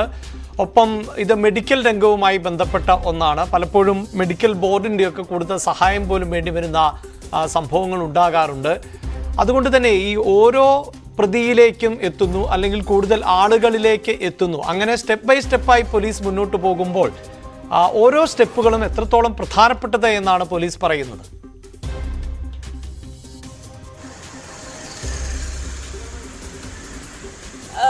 ഇതിൽ ഏറ്റവും പ്രധാനപ്പെട്ട കാര്യം ഇതുവരേക്കും പരാതിക്കാരും എത്തിയിട്ടില്ല എന്നുള്ളതാണ്. ഈ അവയവം നൽകിയത് ആർക്കും തന്നെ ഇതുവരെയും പരാതിയില്ല. പരാതി ലഭിക്കാത്തിടത്തോളം കാലം പോലീസിന് ചെറിയ ആശയക്കുഴപ്പങ്ങളുണ്ട്. അതുകൊണ്ട് ഈ കസ്റ്റഡിയിലുള്ള അല്ലെങ്കിൽ അറസ്റ്റ് ചെയ്ത പ്രതികളിൽ നിന്നും ലഭിക്കുന്ന വിവരത്തിന്റെ അടിസ്ഥാനത്തിൽ മാത്രമേ മറ്റ് കണ്ണികളെ പോലീസിന് കണ്ടെത്താൻ സാധിക്കുകയുള്ളൂ. മറ്റൊന്ന്, ഇറാനിൽ ഇത് നിയമവിരുദ്ധമല്ല. ഇറാന്റെ നിയമം അനുസരിച്ച് ഈ അവയവ ദാനം ചെയ്യുന്നത് അതൊരു നിയമവിരുദ്ധമായിട്ടുള്ള പ്രൊസീജിയർ അല്ല. അതുകൊണ്ട് തന്നെയാണ് ഇറാനിലേക്ക് ഇതൊരു അന്വേഷണം വ്യാപിപ്പിക്കാൻ പോലീസിന് കഴിയില്ല. ഇന്ത്യൻ നിയമം അനുസരിച്ച് മാത്രമാണ് ഈ അവയവം ദാനം ചെയ്യുക. അതായത് അനധികൃതമായി ഇത്തരത്തിൽ പൈസയ്ക്ക് വേണ്ടി അവയവം ദാനം നൽകുന്നത് തെറ്റായിട്ടുള്ളൊരു കാര്യമാണ്. അതുകൊണ്ട് തന്നെയാണ് പോലീസിന് ഇന്ത്യ വിട്ടുള്ള ഒരു അന്വേഷണത്തിലേക്ക് കടക്കാൻ കഴിയില്ല. ചെയ്യാൻ കഴിയുന്നത് ഈ കിട്ടുന്ന പ്രതികളെ അറസ്റ്റ് ചെയ്യുക, പിന്നീട് ഇവരെ കോടതിയിലേക്ക് കൃത്യമായ തെളിവുകൾ നൽകിക്കൊണ്ട് ഇവരെ കോടതിയിലേക്ക് മുന്നിലേക്ക് എത്തിക്കുക എന്നത് മാത്രമേ പോലീസിന് ചെയ്യാൻ കഴിയുകയുള്ളൂ. ഇതിൽ മധു എന്നുള്ളൊരു വ്യക്തി, ഇടപ്പള്ളി സ്വദേശിയായ മധു ആണ് ഇതിൽ പ്രധാനപ്പെട്ട ഏജന്റായി പ്രവർത്തിക്കുന്നത്. അയാൾ തന്നെയാണ് ഇന്ത്യയിൽ നിന്നുള്ള ആളുകളെ അവിടേക്ക് എത്തിക്കുന്നതിലും അവിടെ എത്തുന്ന ആളുകളെ റിസീവ് ചെയ്യുന്നതും അവർക്ക് പണം കൊടുക്കുന്നതും ഇവരുടെ കയ്യിലേക്ക് പണം ലഭിക്കുന്നതും പിന്നീട് ഈ സാബിത്തിനും ഇന്ന് അറസ്റ്റിലായ പ്രതാപനും ഒക്കെ കൊടുക്കുന്നത് മധു വഴിയാണ്. ഈ മധുവിനെ എത്രയും വേഗം നാട്ടിലെത്തിക്കുക എന്നുള്ളൊരു കാര്യം കൂടിയാണ് ഇനി പോലീസിന് ചെയ്യാനുള്ളത്. അതിനുവേണ്ടി തന്നെ മധുവിന്റെ പാസ്പോർട്ട് റദ്ദാക്കുവാനും അവിടേക്ക് ഇറാനിലേക്ക് വിവരം അറിയിക്കുവാനും പോലീസ് നീങ്ങിക്കഴിഞ്ഞു. ഉടൻ തന്നെ മധുവിനെ നാട്ടിലെത്തിക്കുമെന്ന് തന്നെ ഉറച്ചു പറയുകയാണ് പോലീസ്. അതോടൊപ്പം ഇപ്പോൾ കസ്റ്റഡിയിലുള്ള സാബിത്തിനെയും സജിത്തിനെയും കസ്റ്റഡി 10 ദിവസത്തേക്കാണ് കസ്റ്റഡി ആവശ്യപ്പെട്ടിരിക്കുന്നത്. ഇവരെ തിരിച്ചു കൊടുത്തു കഴിഞ്ഞാൽ പോലീസിനെ സംബന്ധിച്ച് മറ്റ് പ്രതികളില്ല. ഇവരിലേക്കൊരു കണ്ണിയിലേക്ക് കൂടുതൽ നീളുന്നതിന് ചെറിയ പ്രതിസന്ധി ലഭിക്കും. ഇതിനിടയിലാണ് കേരള പോലീസിന്റെ തന്നെ അതിനൊരു മികവ് തന്നെയാണ്. അത് നമ്മൾ അഭിനന്ദിച്ചേ കഴിയൂ. കാരണം കേരള പോലീസ് മറ്റ് ആരുടെയും സഹായം കൂടാതെ ഈ പ്രതികളുടെ മൊഴിയിൽ നിന്ന് മാത്രമാണ് ഇപ്പോൾ പ്രതാപനെ ഹൈദരാബാദിലെ ഹോട്ടലിൽ ഒളിവിൽ കഴിഞ്ഞിരുന്ന പ്രതാപനെ പോലീസ് പിടികൂടിയത്. പ്രതാപൻ ഇതിനോടകം തന്നെ കുറ്റം സമ്മതിച്ചു കഴിഞ്ഞു. താനും ഈ അവയവക്കടത്തുമായി ബന്ധപ്പെട്ട് മുഖ്യ കണ്ണിയാണെന്ന് വെളിപ്പെടുത്തുകയും ചെയ്തു. ഇനി ഈ പ്രതാപനെ കസ്റ്റഡിയിൽ വാങ്ങി പ്രതാപനിൽ നിന്നും കൂടുതൽ ചോദ്യം ചെയ്യലുകൾ നടത്തിയാൽ മാത്രമേ ഇതിൽ മറ്റാരെങ്കിലും ഉണ്ടോ എന്ന് കൂടി അറിയാൻ സാധിക്കുകയുള്ളൂ. എന്തായാലും ഈ അവയവക്കടത്തുമായി ബന്ധപ്പെട്ട് 3 മലയാളികളാണ് പോലീസിന്റെ ലിസ്റ്റിലുള്ളത്. അത് 2 പേരെ അറസ്റ്റ് ചെയ്യുകയും ചെയ്തു. മധുവിനെ ഉടൻ നാട്ടിലെത്തിക്കും.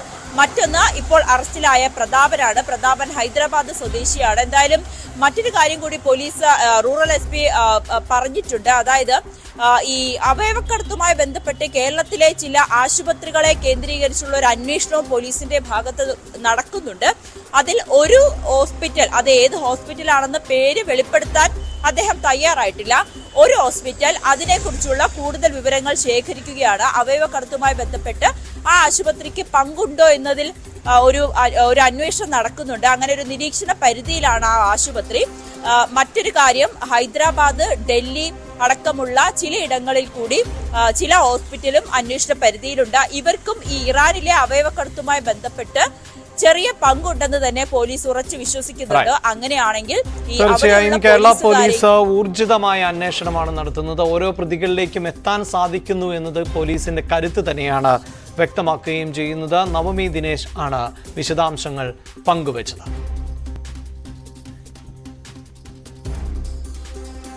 കണ്ണൂർ വിമാനത്താവളം വഴിയുള്ള സ്വർണ്ണക്കടത്തിൽ എയർ ഇന്ത്യ എക്സ്പ്രസ് ജീവനക്കാർ പിടിയിലായ സംഭവത്തിൽ അന്വേഷണം വ്യാപിപ്പിച്ച് DRI. ശരീരത്തിൽ ഒളിപ്പിച്ച് സ്വർണം കടത്തിയ എയർ ഹോസ്റ്റസ് സുരഭി ഖാത്തൂൺ ആണ് ആദ്യം പിടിയിലായത്. പിന്നാലെ ക്യാബിൻ ക്രൂവായ കണ്ണൂർ തില്ലങ്കേരി സ്വദേശി സുഹൈലിനെയും അറസ്റ്റ് ചെയ്തു. എയർ ഹോസ്റ്റസുമാരെ സ്വർണ്ണക്കടത്തിന് നിയോഗിക്കുന്ന മുഖ്യ കണ്ണിയാണ് സുഹൈൽ എന്നാണ് DRI പറയുന്നത്. 20 തവണ സ്വർണം കടത്തിയെന്ന് സുരഭി മൊഴി നൽകിയിട്ടുണ്ട്. KV ബൈജു ആണ് ചേരുന്നത്. ബൈജു, ഇത് പുതുമയുള്ള ഒന്നല്ല. നേരത്തെയും ഇത്തരത്തിൽ ഈ എയർ ഹോസ്റ്റസുമാരെയും ജീവനക്കാരെയും ഒക്കെ സ്വർണം കടത്താൻ വ്യാപകമായി ഉപയോഗിക്കുന്നു എന്ന ആരോപണങ്ങളുണ്ട്. പക്ഷേ അതിനെ നിയന്ത്രിക്കാനോ തടയിടാനോ ഒന്നും സാധിക്കാത്ത സാഹചര്യമാണ് ഉള്ളത്. ഇപ്പോൾ ഏത് തരത്തിലാണ് അന്വേഷണം മുന്നോട്ട് പോകുന്നത്?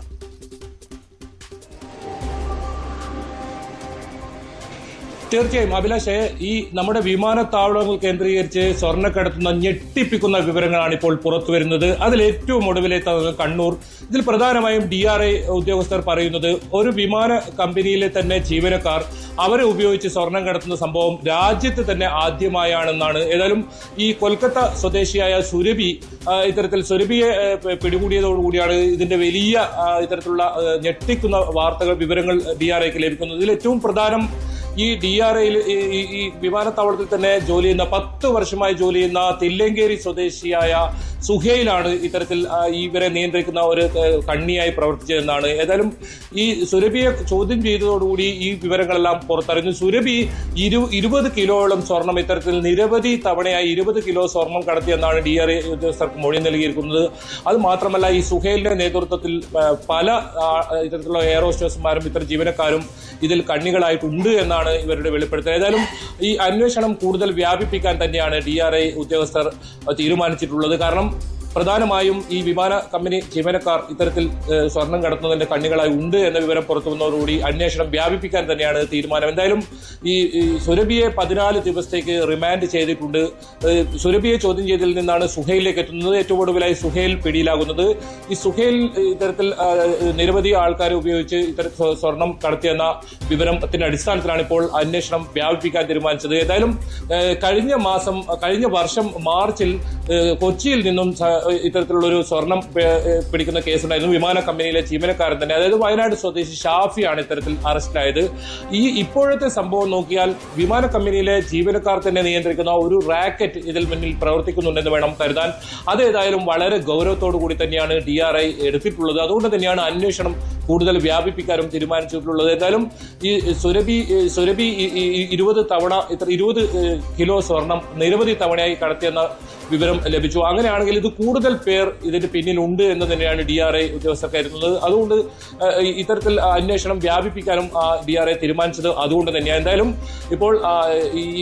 ഇപ്പോൾ പിടിയിലായ സുഹൈലിനെ കൂടുതൽ ചോദ്യം ചെയ്യുന്നതോടുകൂടി ഇതിന്റെ മറ്റ് കണ്ണികളെക്കുറിച്ചും കൂടുതൽ വിവരങ്ങൾ ലഭ്യമാകുമെന്ന് തന്നെയാണ് DRI ഉദ്യോഗസ്ഥർ സൂചിപ്പിക്കുന്നത്. തീർച്ചയായും ഇവിടെ ബൈജു, ഇതിപ്പോൾ ഒരു ശൃംഖലയായി പ്രവർത്തിക്കുക എന്നുള്ളതാണല്ലോ. ഇത് സ്വർണം കൃത്യമായി എത്തിച്ചു കൊടുക്കുക, അവിടെ നിന്ന് ഉദ്യോഗസ്ഥർ തന്നെ അല്ലെങ്കിൽ ജീവനക്കാർ തന്നെ അത് നാട്ടിലേക്ക് എത്തിക്കുക, നാട്ടിൽ കൃത്യമായി അത് ശേഖരിക്കാൻ ആളുകൾ വരിക, ഇങ്ങനെ വലിയൊരു കണ്ണിയാണുള്ളത്. അപ്പോൾ ഈ കണ്ണികളിലേക്ക്, ആ കണ്ണികളിൽ അംഗമായിട്ടുള്ളവരിലേക്കൊക്കെ എത്താൻ സാധിക്കുമെന്ന് തന്നെയാണോ പ്രതീക്ഷ?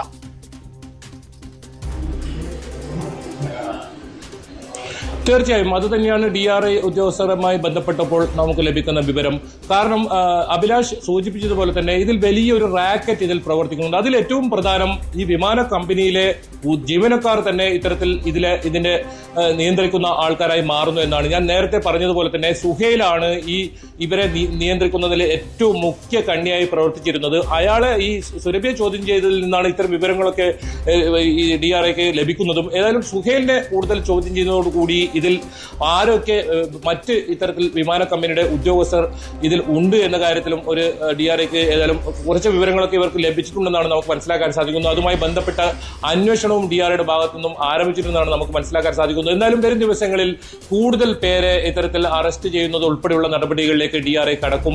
എന്നാലും ഇതിൽ വലിയൊരു സംഘമുണ്ട് എന്ന കാര്യത്തിൽ ഉറപ്പാണ്. കാരണം കേരളത്തിൽ ഞാൻ നേരത്തെ സൂചിപ്പിച്ചതുപോലെ തന്നെ ഒരു വിമാന കമ്പനിയിലെ ജീവനക്കാർ തന്നെ ഇത്തരത്തിലുണ്ടാവുന്ന ഒരു സ്വർണ്ണക്കടത്ത് രാജ്യത്ത് തന്നെ ആദ്യത്തെ സംഭവം എന്നാണ് DRI വൃത്തങ്ങൾ പറഞ്ഞത്. അതായത് പുതിയ രൂപത്തിലും പുതിയ ഭാവത്തിലുമാണ് ഈ സ്വർണ്ണക്കടത്ത് എന്നതാണ്.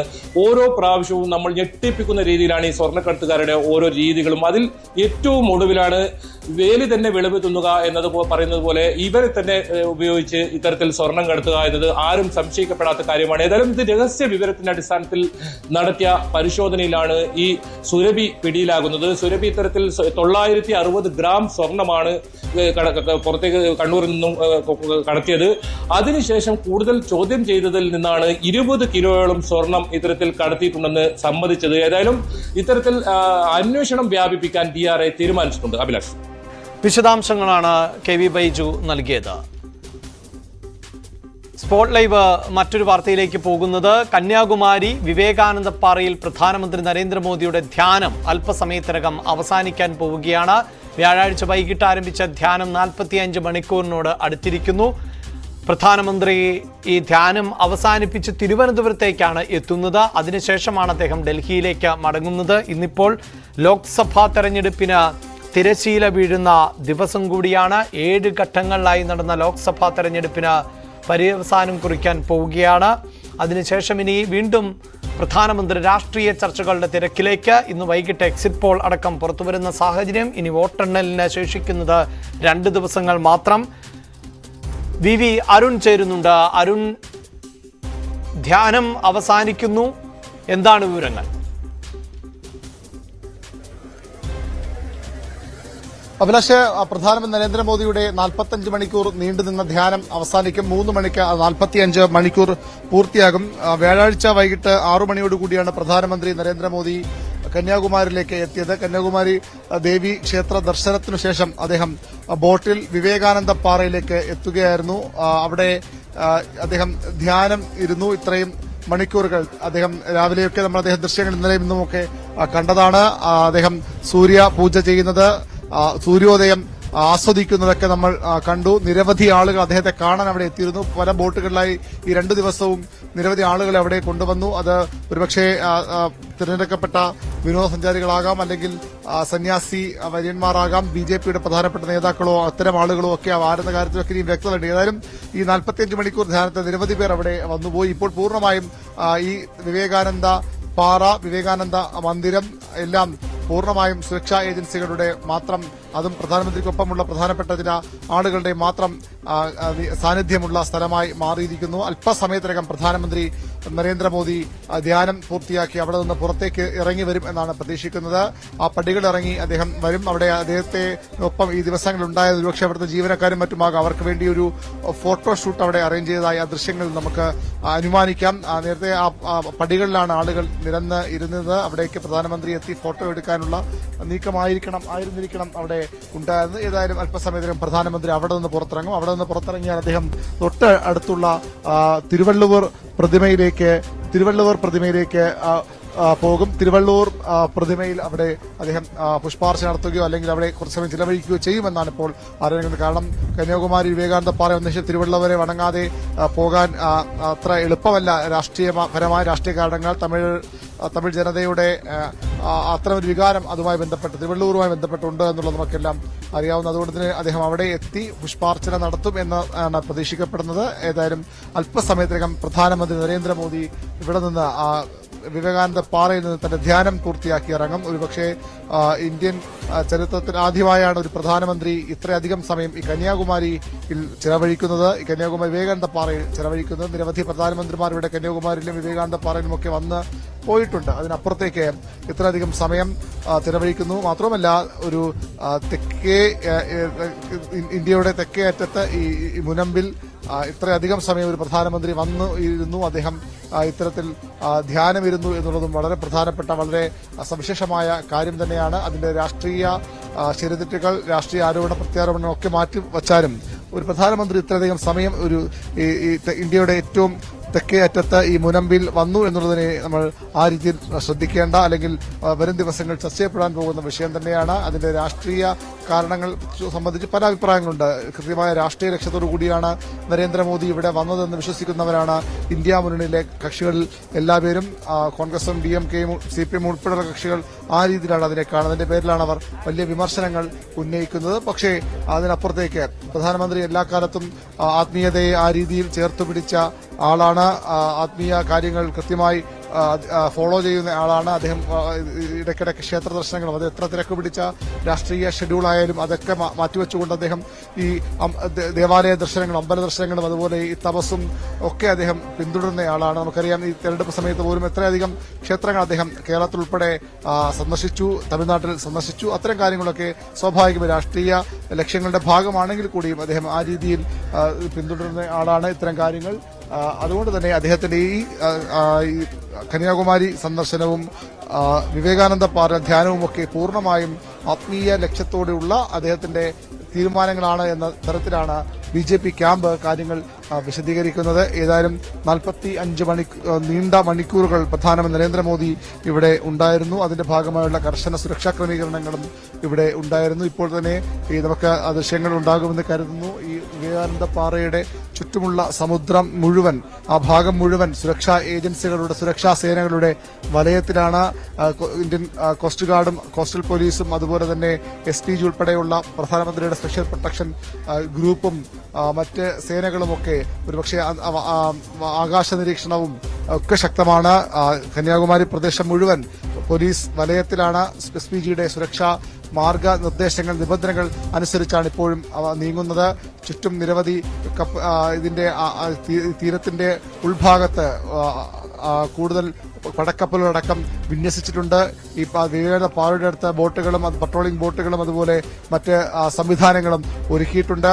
പ്രധാനമന്ത്രി അവിടെ നിന്ന് ഇറങ്ങി തിരുവള്ളൂർ പ്രതിമയിലും ദർശനം നടത്തി കഴിഞ്ഞാൽ താഴെ അദ്ദേഹത്തിന് യാത്ര ചെയ്യാനുള്ള പ്രത്യേക ബോട്ട് തയ്യാറാക്കി നിർത്തിയിട്ടുണ്ട്. അതിൽ നിന്ന് അദ്ദേഹം ഇവിടെ ബോട്ട് ജെട്ടിൽ ഏതാണ്ട് 5 മിനിറ്റ് താഴെ മാത്രം മതി ബോട്ട് ജെട്ടിലേക്ക് അദ്ദേഹത്തിന് എത്താൻ. അവിടെ നിന്ന് അദ്ദേഹം തമിഴ്നാട് സർക്കാരിന്റെ കന്യാകുമാരി ഹൌസിന്റെ ഇവിടെ ചേർന്നുള്ള ഹെലിപാഡിലെത്തും. ഒരുപക്ഷെ വന്നപ്പോൾ അദ്ദേഹം അവിടെ വിശ്രമിച്ചിട്ടാണ് ഇറങ്ങിയത്. തിരിച്ചു പോകുമ്പോൾ സ്വാഭാവികമായി ഉണ്ടാകാൻ സാധ്യതയില്ല. അദ്ദേഹം നേരെ ഹെലികോപ്റ്ററിലേക്ക് പോകും. 3 ഹെലികോപ്റ്ററുകളാണ് പ്രധാനമന്ത്രിക്ക് പോകാനായി തയ്യാറാക്കിയുള്ളത്. ദൃശ്യങ്ങൾ നമ്മൾ നേരത്തെ ലഭ്യമാക്കിയിട്ടുണ്ട്. 3 ഹെലികോപ്റ്ററുകൾ, ഒന്നിൽ പ്രധാനമന്ത്രി നരേന്ദ്രമോദി തിരുവനന്തപുരത്തേക്ക് തിരിക്കും. അവിടെ നിന്ന് അദ്ദേഹം ഡൽഹിയിലേക്കും പോകും. ഏറ്റവും പ്രധാനപ്പെട്ട ഇന്ത്യൻ രാഷ്ട്രീയത്തിലെ ഏറ്റവും നിർണായകമായ ദിവസങ്ങളിൽ ഒന്നാണിത്. ലോക്സഭാ തെരഞ്ഞെടുപ്പിന്റെ അവസാന ഘട്ട വോട്ടെടുപ്പിന്റെ 7ാം ഘട്ട വോട്ടെടുപ്പിന്റെ അവസാന മണിക്കൂറുകളിലൂടെയാണ് രാജ്യം കടന്നുപോകുന്നത്. വളരെ നിർണായകമായ പൊതു തെരഞ്ഞെടുപ്പ് ഇന്ന് അവസാനം ആകുന്നു. പൊതുതെരഞ്ഞെടുപ്പിന് അവസാനമാകുമ്പോൾ വലിയ പ്രതീക്ഷയോടെ ഇത്തവണയും തുടർച്ചയായ മൂന്നാം തവണയും നരേന്ദ്രമോദി ഇന്ത്യൻ പ്രധാനമന്ത്രിയായി മാറുമെന്ന് ഉറച്ചു വിശ്വസിക്കുകയാണ് BJPയും NDA മുന്നണിയും.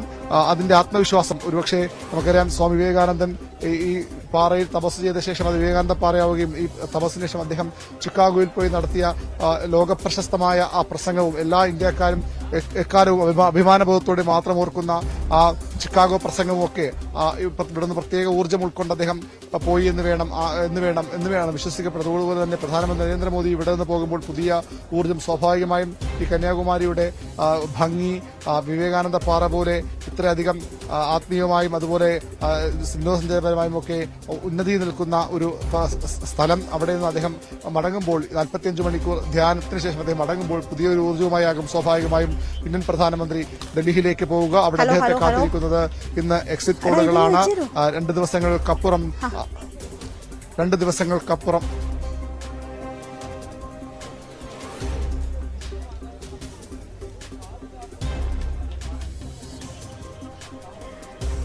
പ്രധാനമന്ത്രി വ്യാഴാഴ്ച തുടങ്ങിയ ധ്യാനം അതിന്റെ അവസാന നിമിഷങ്ങളിലാണ്. പ്രധാനമന്ത്രി ധ്യാനം പൂർത്തിയാക്കി ഉടൻ തന്നെ തിരുവനന്തപുരത്തേക്ക് തിരിക്കും. 45 മണിക്കൂർ സമയമാണ് പ്രധാനമന്ത്രി അവിടെ ധ്യാനത്തിൽ ഇരുന്നത്. ഇന്ന് ലോക്സഭാ തെരഞ്ഞെടുപ്പിന്റെ അവസാന ഘട്ടം പൂർത്തിയാകാൻ ഇനി മണിക്കൂറുകൾ മാത്രം, ഏതാണ്ട് 3 മണിക്കൂർ മാത്രം അവശേഷിക്കുമ്പോഴാണ് പ്രധാനമന്ത്രി ധ്യാനം പൂർത്തിയാക്കി വിവേകാനന്ദ പാറയിൽ നിന്ന് മടങ്ങാനിരിക്കുന്നത്. VV അരുൺ അവിടെ നിന്ന് തുടരുന്നുണ്ട്. VV അരുൺ പറഞ്ഞു വന്നത് തുടരാം.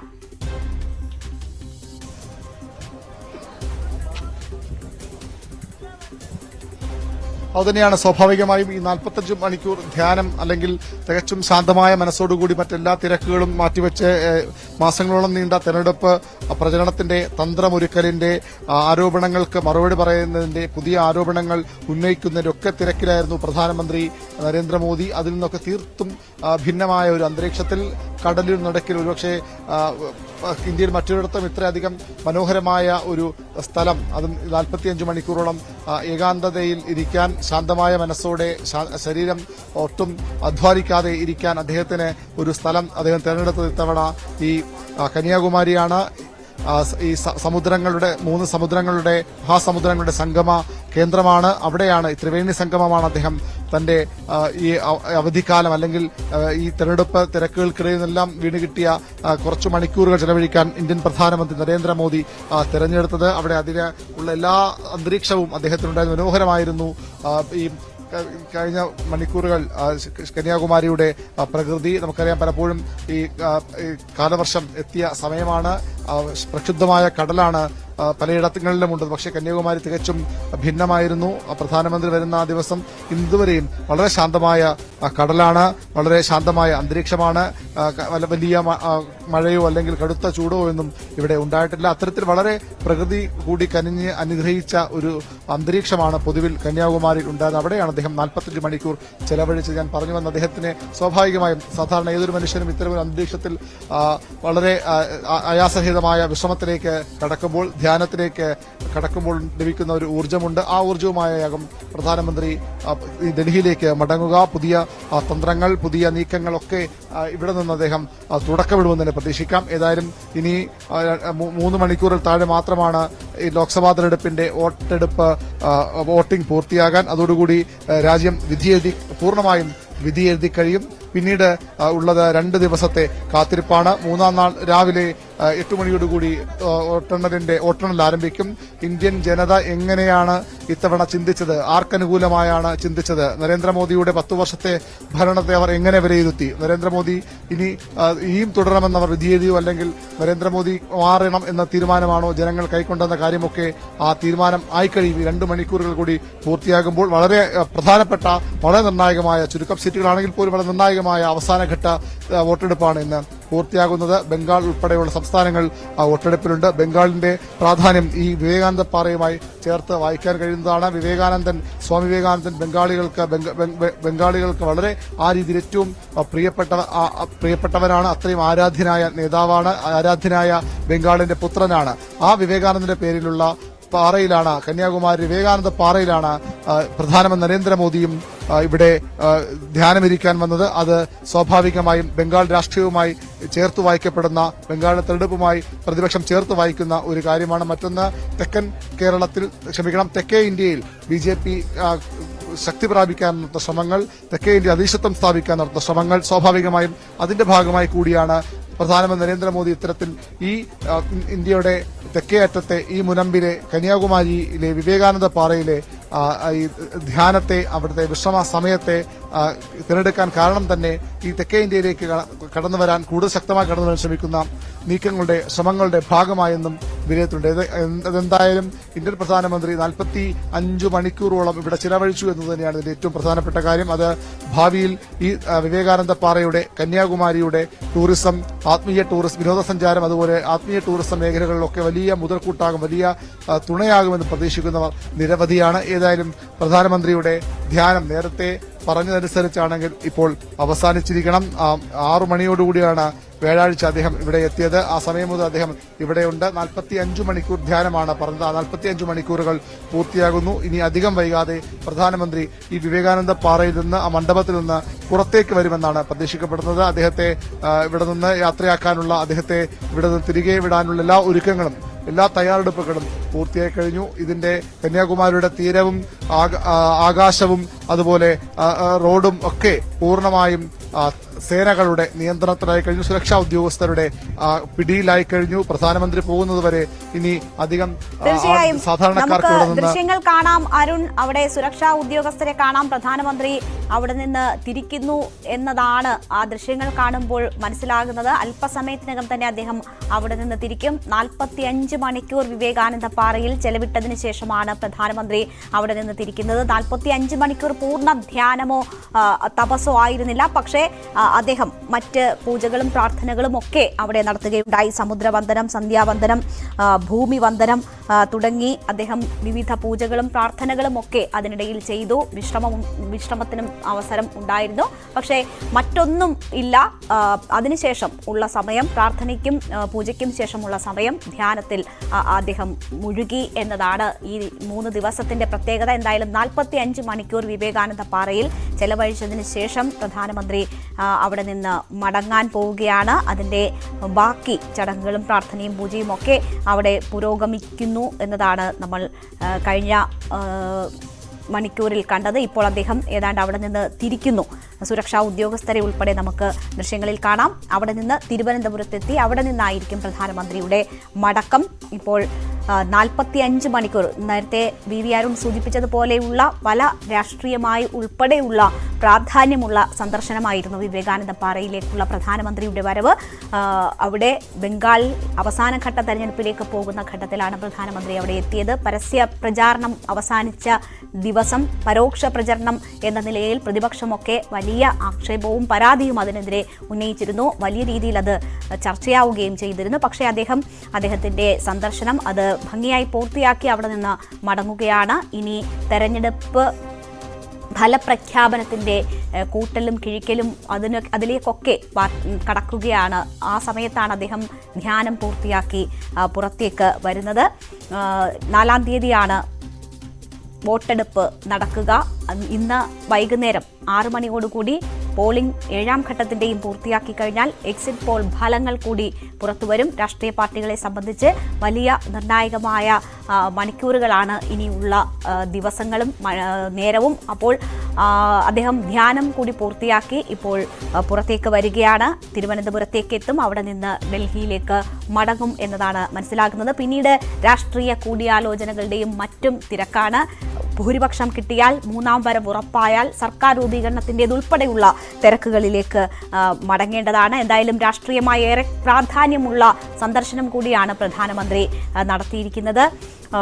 വി അരുൺ അവിടെ തുടരുന്നുണ്ട്. അരുൺ, നമുക്ക് ഒരു ഭാഗത്ത് പ്രധാനമന്ത്രി നമുക്ക് ദൃശ്യങ്ങളിൽ കാണാമായിരുന്നു. സുരക്ഷാ ഉദ്യോഗസ്ഥർ അദ്ദേഹത്തിനെ വലയം വെച്ചുണ്ടായിരുന്നു. ഇപ്പോൾ അവിടെ നിന്ന് നീങ്ങിയിരിക്കുന്നു. ഒരു പക്ഷേ പുറപ്പെട്ടിട്ടുണ്ടാകുമോ?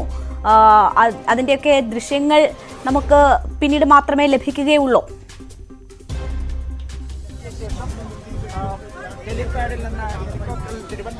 രേണുക, അദ്ദേഹം തിരുവള്ളൂർ പ്രതിമയിൽ പുഷ്പാർച്ചന നടത്തി. അവിടെ തിരുവള്ളൂരിന്റെ പാദങ്ങളിൽ തൊട്ടു വണങ്ങി. അതിനുശേഷം അവിടെ പ്രദക്ഷിണം വയ്ക്കുകയായിരുന്നു അല്പസമയം മുമ്പ്. അതിന്റെ ദൃശ്യങ്ങളാണ് ഇപ്പോൾ ഉള്ളത്. അദ്ദേഹം വിവേകാനന്ദ പാറയിൽ നിന്നിറങ്ങി തിരുവള്ളൂർ പ്രതിമയിലാണ് ഇപ്പോൾ ഉള്ളത്. തിരുവള്ളൂർ പ്രതിമയിലെത്തി തിരുവള്ളൂരിനെ വണങ്ങാതെ ഇവിടെ നിന്ന് പോവുക രാഷ്ട്രീയമായി അത്ര ഗുണം ചെയ്യില്ല എന്ന തിരിച്ചറിവ് ഇന്ത്യൻ പ്രധാനമന്ത്രിക്കുമുണ്ട്. അതിന്റെ ഭാഗമായാണ് അദ്ദേഹം അവിടെ ഇപ്പോൾ തിരുവള്ളൂർ പ്രതിമ ഉള്ള ആ ഭാഗത്തേക്ക് എത്തിയത്. തിരുവള്ളൂർ പ്രതിമയിലെത്തുന്നു. അവിടെയാണ് ഇപ്പോൾ അദ്ദേഹം തുടർന്നത്. തിരുവള്ളൂരിന്റെ പ്രതിമയെ അദ്ദേഹം പുഷ്പ അർച്ചന നടത്തി. അദ്ദേഹം തിരുവള്ളൂരിന്റെ പാദങ്ങളിൽ തൊട്ട് നമസ്കരിച്ച് അവിടെ പ്രദക്ഷിണവും പൂർത്തിയാക്കിയാണ് പ്രധാനമന്ത്രി അല്പസമയത്തിനകം അവിടെ നിന്ന് ഇറങ്ങുന്നത്. അതിനുശേഷം അദ്ദേഹം താഴെ വന്ന് തയ്യാറാക്കിയിട്ടുള്ള ബോട്ടിൽ തീരത്തേക്ക് എത്തും. ആ രീതിയിലാണ് ഇപ്പോൾ കാര്യങ്ങൾ പോകുന്നത്. 3 മണിക്ക് തന്നെ അദ്ദേഹത്തിന്റെ ധ്യാനം അവസാനിച്ചു. ധ്യാനം പൂർത്തിയ ശേഷമാണ് ഇന്ത്യൻ പ്രധാനമന്ത്രി നരേന്ദ്രമോദി തിരുവള്ളൂരിന്റെ പ്രതിമയിലേക്ക് എത്തിയത്. അവിടെ എത്തിയാണ് അദ്ദേഹം ഇപ്പോൾ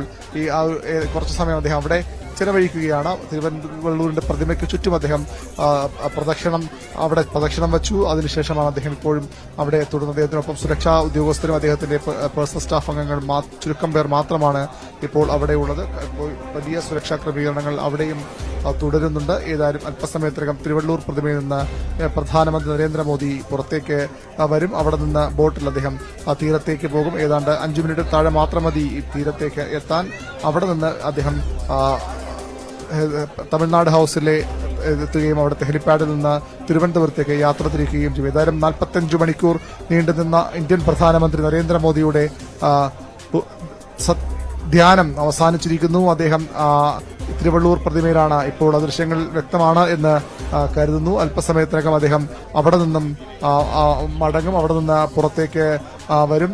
നമുക്ക് ഈ തീരത്ത് നിന്നുള്ള ദൃശ്യങ്ങൾ അരുൺ തരുന്ന ദൃശ്യങ്ങളിൽ നമുക്ക് തിരുവള്ളുവർ പ്രതിമ ഇരിക്കുന്ന അടുത്ത് നിന്ന് പ്രധാനമന്ത്രി താഴേക്ക് എത്തുന്നു എന്നാണ് മനസ്സിലാകുന്നത്. സുരക്ഷാ ഉദ്യോഗസ്ഥരുണ്ട്.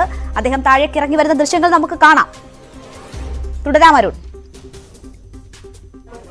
അതുതന്നെയാണ് അദ്ദേഹം അവിടെ നിന്ന് താഴേക്ക് തിരുവള്ളൂർ പ്രതിമയുടെ മുകൾ ഭാഗത്തായിരുന്നു അദ്ദേഹം നേരത്തെ ഉണ്ടായിരുന്നത്. അവിടെ തിരുവള്ളൂരിനെ വന്നിച്ച് പുഷ്പാർച്ചന നടത്തി പ്രദക്ഷിണം പൂർത്തിയാക്കി നരേന്ദ്രമോദി താഴെ എത്തിയിരിക്കുന്നു. തിരുവള്ളൂർ പ്രതിമയുടെ എൻട്രൻസ് എത്തിയിരിക്കുന്നു. അവിടെ അദ്ദേഹം താഴേക്ക് നീങ്ങുകയാണ്. സുരക്ഷാ ഉദ്യോഗസ്ഥരും തൂവെള്ള വസ്ത്രമാണ് അദ്ദേഹം. ഇന്നലെയൊക്കെ നമ്മൾ ഇന്നലെയും ഒക്കെ ദൃശ്യങ്ങൾ കണ്ടത് കാവി അണിഞ്ഞ മോദിയെയാണെങ്കിൽ ഇന്ന് അദ്ദേഹം തൂവെള്ള വസ്ത്രം ഇവിടെ വന്നപ്പോൾ ഉള്ള അതേ നിറത്തിൽ തൂവെള്ള വസ്ത്രം ധരിച്ചാണ് അദ്ദേഹം ഈ വിവേകാനന്ദ പാറയിലേക്ക് നടന്നു കയറിയത്. അതിന്റെ പടവുകൾ കയറി വിവേകാനന്ദ സ്മൃതി മണ്ഡപത്തിലേക്ക് എത്തിയത്. അവിടെ ധ്യാനം ആരംഭിക്കുമ്പോൾ അദ്ദേഹം കാഷായ വസ്ത്രത്തിലേക്ക് കാവി വസ്ത്രത്തിലേക്ക് മാറിയിരുന്നു. അവിടെ നിന്ന് ഇപ്പോൾ വീണ്ടും തൂവെള്ള വസ്ത്രമണിഞ്ഞ് ഇന്ത്യൻ പ്രധാനമന്ത്രി നരേന്ദ്രമോദി ഈ ഇന്ത്യൻ രാഷ്ട്രീയത്തെ ഏറ്റവും നിർണായക ദിവസങ്ങളിൽ ഒന്നിൽ അതിന്റെ വോട്ടെടുപ്പ് ഈ തെരഞ്ഞെടുപ്പിന്റെ ലോക്സഭാ തെരഞ്ഞെടുപ്പിന്റെ വോട്ടെടുപ്പ് അവസാന മണിക്കൂറിലേക്ക് കടക്കുമ്പോൾ ഇന്ത്യൻ പ്രധാനമന്ത്രി നരേന്ദ്രമോദി തിരുവള്ളൂർ പ്രതിമയും വണങ്ങി തിരുവള്ളൂരിനെയും വണങ്ങി വിവേകാനന്ദ പാറയിൽ നിന്ന് പുറത്തേക്ക് വരുന്ന ദൃശ്യങ്ങളാണ് ഇപ്പോൾ നമ്മൾ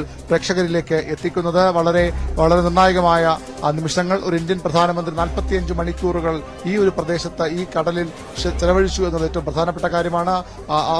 അപൂർവമായി മാത്രമാണ് സാധാരണക്കാർക്ക് ഇവിടേക്ക് എത്താനാവുക. ഒരു രാഷ്ട്രീയ നേതാവ് ഇത്രയധികം സമയം ഇവിടെ ചെലവഴിച്ചത് പോലും വളരെ പ്രധാനപ്പെട്ട ഒരു കാര്യമാണ്. വളരെ അപൂർവങ്ങളിൽ അപൂർവമായ ഒന്നാണ്. പൂർണ്ണമായും അദ്ദേഹം ഈ കന്യാകുമാരി എന്ന സുന്ദര തീരത്തിന്റെ മനോഹര തീരത്തിന്റെ സൗന്ദര്യം തീർച്ചയായും അരുൺ, നമ്മളിപ്പോൾ കാണുന്നത് പ്രധാനമന്ത്രി ആ പടവുകൾ ഇറങ്ങി താഴേക്ക് പോകുന്നു എന്നതാണ്. അതിനപ്പുറം ഒരു പാലം കാണാം. അതാണ് താൽക്കാലിക പാലം എന്ന് തോന്നുന്നു. വിവേകാനന്ദ പാറയെയും തിരുവള്ളുവർ പ്രതിമയും തമ്മിൽ ബന്ധിപ്പിക്കുന്ന താൽക്കാലിക പാലം, പ്രധാനമന്ത്രിക്കായി നിർമ്മിച്ച താൽക്കാലിക പാലമാണ് അതെന്ന് തോന്നുന്നു. അങ്ങനെയാണെങ്കിൽ തിരുവള്ളുവർ പ്രതിമയ്ക്ക് സമീപത്തു നിന്ന് അദ്ദേഹം മടക്കയാത്ര ആരംഭിക്കുന്നു കരയിലേക്ക് എന്നാണോ മനസ്സിലാക്കേണ്ടത്? തീർച്ചയായും ആ ഭാഗത്ത് നിന്ന് നേരെ താഴേക്ക് വന്നാൽ അവിടെ അദ്ദേഹത്തിന് സഞ്ചരിക്കാനുള്ള പ്രത്യേക ബോട്ട് തയ്യാറാക്കി നിർത്തിയിട്ടുണ്ട്. ആ ബോട്ടിൽ അദ്ദേഹം കയറും. അതിനുള്ള തയ്യാറെടുപ്പുകൾ സുരക്ഷാ ഉദ്യോഗസ്ഥരും നടത്തുന്നുണ്ട്. പ്രധാനമന്ത്രി നരേന്ദ്രമോദിക്കായി നേരത്തെ തന്നെ ബോട്ട് അവിടെ സർവ്വസജ്ജമാണ്. മറ്റ് സുരക്ഷാ സംവിധാനങ്ങൾ സർവ്വസജ്ജമാണ്. അല്പസമയത്തിനകം ഇന്ത്യൻ പ്രധാനമന്ത്രി നരേന്ദ്രമോദി ആ ബോട്ടിലേക്ക് കയറും. അവിടെ നിന്ന് തീരത്തേക്ക് ഏതാനും മിനിറ്റുകളുടെ മാത്രം വ്യത്യാസമേ ഉള്ളൂ. തീരത്ത് അദ്ദേഹത്തിന് പോകാനുള്ള വാഹനം ഇപ്പോൾ തന്നെ തയ്യാറാണ്. മറ്റ് ആംബുലൻസ് ഉൾപ്പെടെയുള്ള എല്ലാ സംവിധാനങ്ങളും അവിടെ സുരക്ഷാ സംവിധാനങ്ങളും ഏർപ്പെടുത്തിയിട്ടുണ്ട്. വലിയ ഉദ്യോഗസ്ഥ വിന്യാസം അവിടെ നമുക്ക് കാണാനാകുന്ന ദൃശ്യങ്ങളിലേക്ക് ഒരുപക്ഷെ ഷിജുവിന് അല്പസമയത്തിനകം പോകാൻ കഴിയും. പ്രധാനമന്ത്രിക്കൊപ്പം പ്രധാനം നീങ്ങുന്നതിനൊപ്പം അതെ, നമ്മൾ കാണുന്നുണ്ട് അരുൺ, വിവേകാനന്ദ എന്ന ബോട്ടിലായിരുന്നു അദ്ദേഹം അവിടേക്ക് എത്തിയത്. അതേ ബോട്ട് തയ്യാറായിരിക്കുന്നു. പ്രധാനമന്ത്രി അവിടേക്ക് എത്തുന്നതും നമുക്കിപ്പോൾ ദൃശ്യങ്ങളിൽ കാണാം. തീർച്ചയായും അദ്ദേഹം ആ ബോട്ടിനുള്ളിലേക്ക് കടക്കുകയാണ്. അതിന്റെ സമീപത്തേക്ക് പ്രധാനമന്ത്രി എത്തുന്നു. സുരക്ഷാ ഉദ്യോഗസ്ഥ അദ്ദേഹത്തിന് അകമ്പടി സേവിക്കുന്നു. പ്രധാനമന്ത്രി നരേന്ദ്രമോദി ഇപ്പോൾ ആ ബോട്ടിന് ഉള്ളിലേക്ക് കയറിയിരിക്കുന്നു. 45 മണിക്കൂർ ധ്യാനം പൂർത്തിയാക്കി വിവേകാനന്ദ മണ്ഡപത്തിൽ നിന്ന് വിവേകാനന്ദ പാറയിൽ നിന്ന് 3:11 പ്രധാനമന്ത്രി നരേന്ദ്രമോദി മടങ്ങുകയാണ്. വിവേകാനന്ദ പാറയിലെ ധ്യാനത്തിനു ശേഷം തിരുവള്ളൂരിനെ വണങ്ങി പുഷ്പാർച്ചന നടത്തി ശേഷമാണ് അദ്ദേഹം തിരികെ മടങ്ങുന്നത്. അല്പസമയത്തിനകം ആ ബോട്ട് അവിടെ നിന്ന് യാത്ര തുടങ്ങും. ഏതാനും മീറ്ററുകൾ മാത്രം അകലെയുള്ള തീരത്തേക്ക് പ്രധാനമന്ത്രി നരേന്ദ്രമോദി എത്തും. അവിടെ അദ്ദേഹത്തിന് തമിഴ്നാട് ഹൌസിലേക്ക് ഹെലിപാഡിലേക്ക് പോകാനുള്ള എല്ലാ സംവിധാനങ്ങളും തയ്യാറാണ്. അല്പസമയത്തിനകം അദ്ദേഹം അവിടേക്ക് എത്തും. അവിടെ നിന്ന് 3 ഹെലികോപ്റ്ററുകളാണ് പ്രധാനമന്ത്രിയുടെ വ്യൂഹത്തിൽ ഉള്ളത്. അതിലൊന്നിൽ അദ്ദേഹം തിരുവനന്തപുരത്തേക്ക് യാത്ര തിരിക്കും. അദ്ദേഹം ഇവിടേക്ക് വരുമ്പോഴും ആ രീതിയിലായിരുന്നു അതിന്റെ സംവിധാനങ്ങൾ, അതിന്റെ ക്രമീകരണങ്ങൾ. വലിയ പോലീസ് സന്നാഹം. ഇനി ഇദ്ദേഹം ഇവിടെ നിന്ന് എത്തുന്നതുവരെ പൂർണ്ണമായും ഈ കന്യാകുമാരി ഒരു ഈച്ച പോലും സുരക്ഷാ സേനകൾ അനുമതിയില്ലാതെ പറക്കാത്ത തരത്തിലുള്ള ഒന്നും അനങ്ങാത്ത തരത്തിലുള്ള കടുത്ത സുരക്ഷാ ക്രമീകരണങ്ങളിലേക്ക് മാറും. ഇപ്പോൾ തന്നെ പൂർണ്ണമായും കന്യാകുമാരി എന്ന ഈ തീരം പൂർണ്ണമായും സുരക്ഷാ ഏജൻസികളുടെ നിയന്ത്രണത്തിലാണ്. അതൊന്നുകൂടി കർക്കശമാക്കും, ഒന്നുകൂടി ശക്തമാകും. അവിടെ നിന്ന് അദ്ദേഹം അല്പസമയത്തിനകം ഹെലികോപ്റ്ററിൽ പുറപ്പെടും. നമുക്ക് തീരത്ത് മാത്രമല്ല ആകാശത്തും വലിയ സുരക്ഷാ ക്രമീകരണങ്ങളുണ്ട്. ഇന്ത്യൻ ഇപ്പോൾ നമ്മൾ കാണുന്നത് വിവേകാനന്ദ ബോട്ടിൽ പ്രധാനമന്ത്രി മടക്കയാത്ര ആരംഭിക്കുന്നതിന്റെ ദൃശ്യങ്ങളാണ്. കുറച്ചുകൂടി ക്ലോസ് ആയിട്ടുള്ള ദൃശ്യങ്ങൾ ANI നൽകുന്നു. അരുൺ, അദ്ദേഹം ആ ബോട്ടിനുള്ളിൽ പ്രവേശിച്ചതിൻ്റേത് ഉൾപ്പെടെയുള്ള ദൃശ്യങ്ങൾ വരികയാണ്. പ്രധാനമന്ത്രി 45 മണിക്കൂർ ധ്യാനം പൂർത്തിയാക്കി അവിടെ നിന്ന് തിരിച്ചിരിക്കുകയാണ്. നേരത്തെ തിരുവള്ളുവർ പ്രതിമയിൽ അദ്ദേഹം മാല ചാർത്തുന്നതും പാദം തൊട്ട് നമസ്കരിക്കുന്നതിന്റെയും ദൃശ്യങ്ങൾ കൂടി നൽകുന്നു. അദ്ദേഹം മടക്കയാത്രയിലാണ്. ഇപ്പോൾ പടവുകൾ ഇറങ്ങി വന്ന് നമ്മൾ ന്യൂസ് 18 ക്യാമറയിൽ കണ്ട ആ ബോട്ടിലേക്ക് അദ്ദേഹം പ്രവേശിച്ചു. ഇപ്പോൾ മടക്കയാത്ര ആരംഭിച്ചിട്ടുണ്ട്. തൂവെള്ള വസ്ത്രം ധരിച്ച് ക്ഷേത്ര ദർശനത്തിന്റെ അതേ വേഷത്തിലാണ് പോയതെങ്കിൽ ഇപ്പോൾ അദ്ദേഹത്തിന്റെ പതിവ് വേഷത്തിലാണ്, ജുബ്ബ ധരിച്ചുകൊണ്ടാണ് പ്രധാനമന്ത്രി അവിടെ നിന്ന് തിരിക്കുന്നത്. അദ്ദേഹം ബോട്ടിലേക്ക്, വിവേകാനന്ദ എന്ന ബോട്ടിലാണ് വിവേകാനന്ദ പാറയിലേക്കും സഞ്ചരിച്ചത്. അതേ ബോട്ട് അവിടെ തയ്യാറായിരുന്നു. ഇപ്പോൾ ബോട്ട് അവിടെ നിന്ന് തിരിച്ചിരിക്കുകയാണ്. ഇനി അല്പസമയത്തിനകം തന്നെ കരയിലെത്തും. അദ്ദേഹം മടക്കയാത്രയിലാണ്. അപ്പോഴും അദ്ദേഹം തിരുവള്ളുവർ പ്രതിമയെ നോക്കി കാണുന്നതാണ് ഈ ദൃശ്യങ്ങളിൽ ഉള്ളത്. അവിടെ നിന്ന് തിരിക്കുമ്പോഴും ആ പ്രതിമയിൽ അദ്ദേഹം പ്രതിമയിൽ നിന്ന് കണ്ണെടുക്കാതെ അങ്ങോട്ടേക്ക് നോക്കുന്ന ദൃശ്യങ്ങൾ ഉൾപ്പെടെയാണ് ഇപ്പോൾ വരുന്നത്. എന്തായാലും 45 മണിക്കൂർ ധ്യാനം പൂർത്തിയാക്കിയാണ് പ്രധാനമന്ത്രി നരേന്ദ്രമോദി മടങ്ങുന്നത്. അതിനിടയിൽ അദ്ദേഹം പൂജകളും സമുദ്ര സ്നാനവും സമുദ്രവന്ദനവും സന്ധ്യാവന്ദനവും ഒക്കെ നടത്തിയിരുന്നു. നിരവധി പൂജ, ധ്യാനം, യോഗ, അതിനൊക്കെ ശേഷം പ്രധാനമന്ത്രി 45 മണിക്കൂർ വിവേകാനന്ദ പാറയിൽ ചെലവഴിച്ച് അവിടെ നിന്ന് മടങ്ങുകയാണ്. അരുൺ, തുടരാം.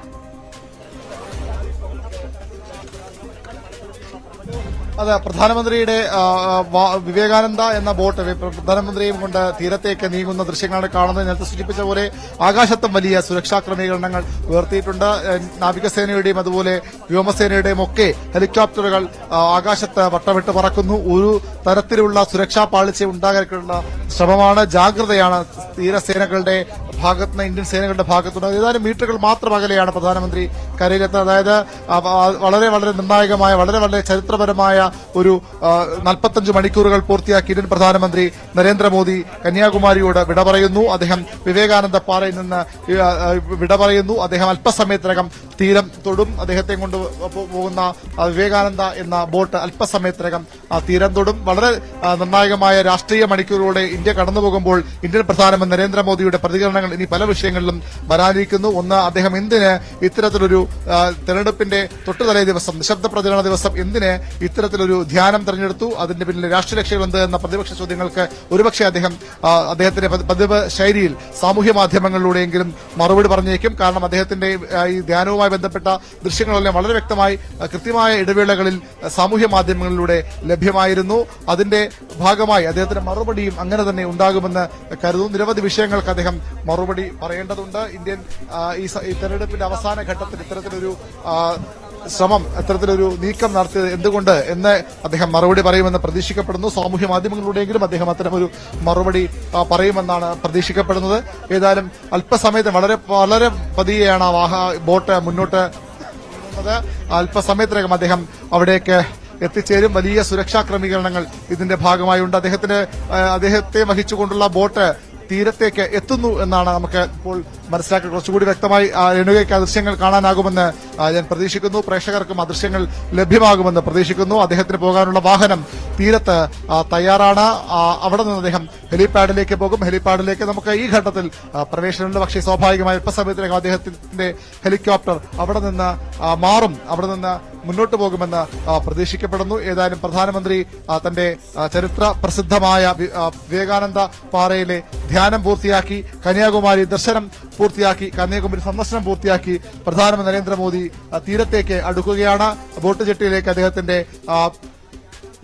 അദ്ദേഹത്തെ കൊണ്ടുവന്ന ബോട്ട് അവിടേക്ക് എത്തിക്കഴിഞ്ഞു. അല്പസമയത്തിനകം അദ്ദേഹം അവിടെ നിന്ന് ബോട്ടിൽ നിന്നിറങ്ങി അദ്ദേഹത്തിന്റെ വാഹനത്തിലേക്ക് കയറും. വലിയ സുരക്ഷാ ക്രമീകരണങ്ങൾ, സുരക്ഷാ സന്നാഹങ്ങൾ അവിടെ തയ്യാറാണ്. പ്രധാനമന്ത്രിയെ ഹെലിപാഡിലേക്ക് എത്തിക്കാൻ തമിഴ്നാട് ഹൌസിന്റെ, കന്യാകുമാരിയിലെ കേരള ഹൌസിനോട് ചേർന്നുള്ള തമിഴ്നാട് ടൂറിസം വകുപ്പിന്റെ തമിഴ്നാട് ഹൌസിലാണ് പ്രധാനമന്ത്രിയുടെ മുറി ഒരുക്കിയിരിക്കുന്നത്. അവിടെ തന്നെയാണ് ഹെലിപാഡും. ആ ഹെലിപാഡിലേക്ക് പ്രധാനമന്ത്രി അല്പസമയത്തിനകം എത്തും. അദ്ദേഹം ഇതിനകം കരയിലേക്ക് എത്തിക്കഴിഞ്ഞിരിക്കുന്നു. അല്പസമയത്തിനകം ആ വാഹനം അവിടെ നിന്ന് അല്പസമയത്തിനകം അദ്ദേഹവുമായി ഹെലിപാഡിലേക്ക് പോകും. അതായത് കഴിഞ്ഞ വ്യാഴാഴ്ച വൈകിട്ട് 5 മണിയോടുകൂടിയാണ് ഇന്ത്യൻ പ്രധാനമന്ത്രി നരേന്ദ്രമോദി കന്യാകുമാരിയിൽ ഹെലികോപ്റ്ററിൽ വന്നിറങ്ങിയത്. അവിടെ നിന്ന് അദ്ദേഹം അല്പസമയം അവിടെ ഗസ്റ്റ് ഹൌസിൽ വിശ്രമിച്ചു. അവിടെ നിന്ന് കന്യാകുമാരി ദേവിയെ വണങ്ങി, അവിടെ ആരതി തൊഴുത്, അവിടെ നിന്ന് പ്രസാദവും വാങ്ങിയാണ് അദ്ദേഹം വിവേകാനന്ദ പാറയിലേക്ക് പോയത്. വിവേകാനന്ദ പാറയിൽ 45 മണിക്കൂറുകളാണ് ഇന്ത്യൻ പ്രധാനമന്ത്രി ചെലവഴിച്ചത്. അദ്ദേഹത്തിന്റെ ധ്യാനം, അദ്ദേഹത്തിന്റെ സൂര്യോദയം കാണൽ, അതുപോലെ തന്നെ അതുമായി ബന്ധപ്പെട്ട സൂര്യപൂജയൊക്കെ കഴിഞ്ഞ ദിവസങ്ങളിൽ ഇന്നലെയുമൊക്കെ നമ്മൾ വാർത്തകളിൽ ദൃശ്യങ്ങൾ നൽകിയതാണ്. ആളുകൾ പ്രേക്ഷകരെ അറിയിച്ചതാണ്. ഏതായാലും എല്ലാ നടപടികളും പൂർത്തിയാക്കി പ്രധാനമന്ത്രി നരേന്ദ്രമോദി തന്റെ 45 മണിക്കൂർ ധ്യാനം പൂർത്തിയാക്കി ഇവിടെ നിന്ന് മടങ്ങുന്ന ദൃശ്യങ്ങളാണ് നമ്മൾ ഇപ്പോൾ കാണുന്നത്. കർശന സുരക്ഷാ ക്രമീകരണങ്ങൾ ഇപ്പോഴുമുണ്ട്. ഇനിയുള്ള 2.5 മണിക്കൂറുകൾ കൂടിയെങ്കിലും ഇന്ത്യയുടെ ലോക്സഭാ തെരഞ്ഞെടുപ്പിന്റെ അവസാനവട്ട തെരഞ്ഞെടുപ്പിന്റെ അവസാന വോട്ടിംഗ് മണിക്കൂറുകളാണ്. അത് കഴിഞ്ഞാൽ പിന്നീട് തെരഞ്ഞെടുപ്പ് ഫലത്തിനായ കാത്തിരിപ്പുകളാണ്. എക്സിറ്റ് പോളുകൾ വൈകിട്ടോടുകൂടി വന്നു തുടങ്ങും. എല്ലാം ഇനി പ്രധാനമന്ത്രി അത്തരം കണക്കൂട്ടലിലേക്ക് കാര്യങ്ങൾ മാറും. ഇതുവരെയുള്ള മുഴുവൻ തെരഞ്ഞെടുപ്പ് ചിത്രത്തിന്റെയും തെരഞ്ഞെടുപ്പ് പ്രവർത്തനങ്ങളുടെയും ഒരു വിലയിരുത്തൽ പ്രധാനമന്ത്രി സ്വാഭാവികമായും നടത്തും. ഏതായാലും ഇവിടെ നിന്ന് ലഭിച്ച പുതിയ ഊർജ്ജവുമായാകും ഇന്ത്യൻ പ്രധാനമന്ത്രി പുതിയ കർത്തവ്യങ്ങളിലേക്ക് കടക്കുക. അദ്ദേഹം ഭരണത്തിലേക്ക് തിരിച്ചു വരുമെന്ന വലിയ ആത്മവിശ്വാസമാണ് BJP കേന്ദ്രങ്ങൾ, NDA കേന്ദ്രങ്ങൾ ഇപ്പോഴും പ്രകടിപ്പിക്കുന്നത്. മോദിക്ക് ഇനി ഒരു അവസരമില്ല എന്ന് പ്രതിപക്ഷ കക്ഷികൾ ഇന്ത്യ മുന്നണി പറയുമ്പോൾ സ്വാഭാവികമായും അതല്ല എന്ന് തെളിയിക്കേണ്ട ഒരു ബാധ്യത കൂടി സ്വാഭാവികമായും അദ്ദേഹത്തിനുണ്ട്. അതുമായി ബന്ധപ്പെട്ട നടപടിക്രമങ്ങളിലേക്കാകും ഇനി മോദി കടക്കുക. അദ്ദേഹം ഇപ്പോൾ അത്തേക്ക് കഴിഞ്ഞു വരിക. തീർച്ചയായും മോദി ഉള്ള വിവേകാനന്ദ ബോട്ട് തീരത്തേക്ക് എത്തിയിരിക്കുന്നു. നമുക്ക് ദൃശ്യങ്ങളിൽ കാണാം. അദ്ദേഹത്തിന് യാത്ര ചെയ്യാനുള്ള വാഹനം ഉൾപ്പെടെ അവിടെ തയ്യാറാണ്. NST കമാൻഡോകൾ പല ഭാഗത്തും നിൽക്കുന്നതും നമുക്ക് കാണാം. കനത്ത സുരക്ഷയിലാണ് കഴിഞ്ഞ 3 ദിവസമായി കന്യാകുമാരിയും പരിസരവും ഒക്കെ. ഇപ്പോൾ പ്രധാനമന്ത്രി എത്തിയ ബോട്ട് കരയിലെത്തിയിരിക്കുന്നു. അദ്ദേഹം അല്പസമയത്തിനകം തന്നെ പുറത്തിറങ്ങും. അതിനുശേഷം വാഹനത്തിൽ ഹെലിപ്പാഡിലേക്ക് പോകും. അവിടെ നിന്ന് ഹെലികോപ്റ്റർ മാർഗമാകും തിരുവനന്തപുരത്തേക്ക് എത്തുക. 3 ദിവസം, ഏതാണ്ട് 3 മാസം നീണ്ട തെരഞ്ഞെടുപ്പ് പ്രചാരണ പരിപാടികൾ, അതിൻ്റെ തിരക്കിൽ നിന്നൊഴിഞ്ഞ 3 ദിവസമാണ് പ്രധാനമന്ത്രി. അതിൻ്റെ 45 മണിക്കൂർ, ആ 3 ദിവസത്തിൻ്റെ 45 മണിക്കൂറാണ് വിവേകാനന്ദ പാറയിൽ അദ്ദേഹം ചെലവിട്ടത്. ധ്യാനത്തിലും പ്രാർത്ഥനയിലും പൂജകളിലും മുഴുകിയ 3 ദിവസം, മറ്റ് തിരക്കുകളിൽ നിന്നെല്ലാം ഒഴിഞ്ഞിരുന്ന 3 ദിവസം. ഇപ്പോൾ പ്രധാനമന്ത്രി അവിടെ നിന്ന് കന്യാകുമാരിയിൽ നിന്നുള്ള അദ്ദേഹത്തിൻ്റെ മടക്കയാത്ര ആരംഭിക്കുകയാണ്. വിവേകാനന്ദ പാറയിൽ നിന്ന് വിവേകാനന്ദ ബോട്ടിൽ അദ്ദേഹം ഇപ്പോൾ തീരത്തേക്ക് എത്തിയിരിക്കുന്നു. അദ്ദേഹത്തിൻ്റെ വാഹനങ്ങളും മറ്റെല്ലാ സുരക്ഷാ ക്രമീകരണങ്ങളും പൂർണ്ണമായും സജ്ജമാണ്. അല്പസമയത്തിനകം തന്നെ അദ്ദേഹം അവിടെ നിന്ന് മടക്കയാത്ര ആരംഭിക്കും. ഇനി തെരഞ്ഞെടുപ്പ് ഫലപ്രഖ്യാപനവുമായി ബന്ധപ്പെട്ടുള്ള തിരക്കിട്ട ചർച്ചകളിലേക്കും മറ്റും കടക്കുകയാണ് പ്രധാനമന്ത്രി. ഇവിടെ 3ാം ടേം ഇതിനോടകം പലതവണ പല സുപ്രധാന സന്ദർഭങ്ങളിലും ഉറപ്പിച്ചു പറഞ്ഞ പ്രധാനമന്ത്രിക്ക് 3ാം ടേം ഉണ്ടാകുമോ അതോ വലിയ അട്ടിമറി ഉണ്ടാകുമോ എന്നൊക്കെ രാജ്യവും ആകാംക്ഷയോടുകൂടി കാത്തിരിക്കുന്ന മണിക്കൂറുകളാണ്. ഇന്ന് 7ാം ഘട്ട പോളിംഗ് അവസാനിക്കാനിരിക്കുകയാണ്. 6 മണിക്ക് പോളിംഗ് അവസാനിക്കും. അതിനുശേഷം എക്സിറ്റ് പോൾ ഫലങ്ങൾ വരും. യഥാർത്ഥ ഫലവുമായി, ജൂൺ 4ലെ ഫലവുമായി ഏറ്റവും ചേർന്ന് നിൽക്കുന്ന എക്സിറ്റ് പോൾ ഫലങ്ങൾ എന്താകുമെന്ന ആകാംക്ഷയിൽ രാജ്യം കാത്തിരിക്കുകയാണ്. അപ്പോഴാണ് പ്രധാനമന്ത്രി അദ്ദേഹത്തിൻ്റെ ധ്യാനം പൂർത്തിയാക്കി, പ്രാർത്ഥനകൾ പൂർത്തിയാക്കി വിവേകാനന്ദ പാറയിൽ നിന്നും ഡൽഹിയിലേക്ക് മടങ്ങുന്നത്. ഇനി തിരക്ക് പിടിച്ച ദിവസങ്ങൾ, കൂടിയാലോചനകളുടെയും ചർച്ചകളുടെയും ഒക്കെ വലിയ തിരക്കിലേക്ക് നീങ്ങുകയാണ് പ്രധാനമന്ത്രി. എല്ലാ സുരക്ഷയും പൂർണ്ണമാണ്. അദ്ദേഹത്തിൻ്റെ വാഹനത്തിലേക്ക് കടക്കുന്നു എന്നാണ് മനസ്സിലാകുന്നത്. ബോട്ടിൽ കരയിലെത്തി അവിടെ നിന്ന് അദ്ദേഹം വാഹനത്തിലേക്ക് കടക്കുന്നു. ഇനി ഇവിടെ നിന്ന് ഹെലിപാഡിലേക്കാണ് വാഹനവ്യൂഹം നീങ്ങുക. വാഹനവ്യൂഹം നീങ്ങിത്തുടങ്ങിയിരിക്കുന്നു. അദ്ദേഹത്തിന്റെ വാഹനവ്യൂഹം അവിടെ നിന്ന് നീങ്ങിത്തുടങ്ങിയിരിക്കുകയാണ്. ഹെലിപാഡിലേക്ക് ആണ് വാഹനവ്യൂഹം എത്തുക. അവിടെ നിന്ന് ഹെലികോപ്റ്ററിൽ പ്രധാനമന്ത്രി തിരുവനന്തപുരത്തെത്തി അവിടെ നിന്നാണ് ഡൽഹിയിലേക്ക് മടങ്ങുക. നമുക്ക് ദൃശ്യങ്ങളിൽ കാണാം. വാഹനവ്യൂഹത്തിന്റെ ആദ്യ വാഹനങ്ങൾ അവിടെ നിന്ന് പുറപ്പെടുന്നു. പ്രധാനമന്ത്രി അദ്ദേഹത്തിന്റെ വാഹനത്തിലേക്ക് പ്രവേശിച്ചു കഴിഞ്ഞിരിക്കുന്നു. അല്പസമയത്തിനകം തന്നെ ഹെലിപാഡിലേക്ക് എത്തും. അവിടെ നിന്ന് അധികം ദൂരമില്ല എന്നതാണ് VV അരുൺ സൂചിപ്പിച്ചത്.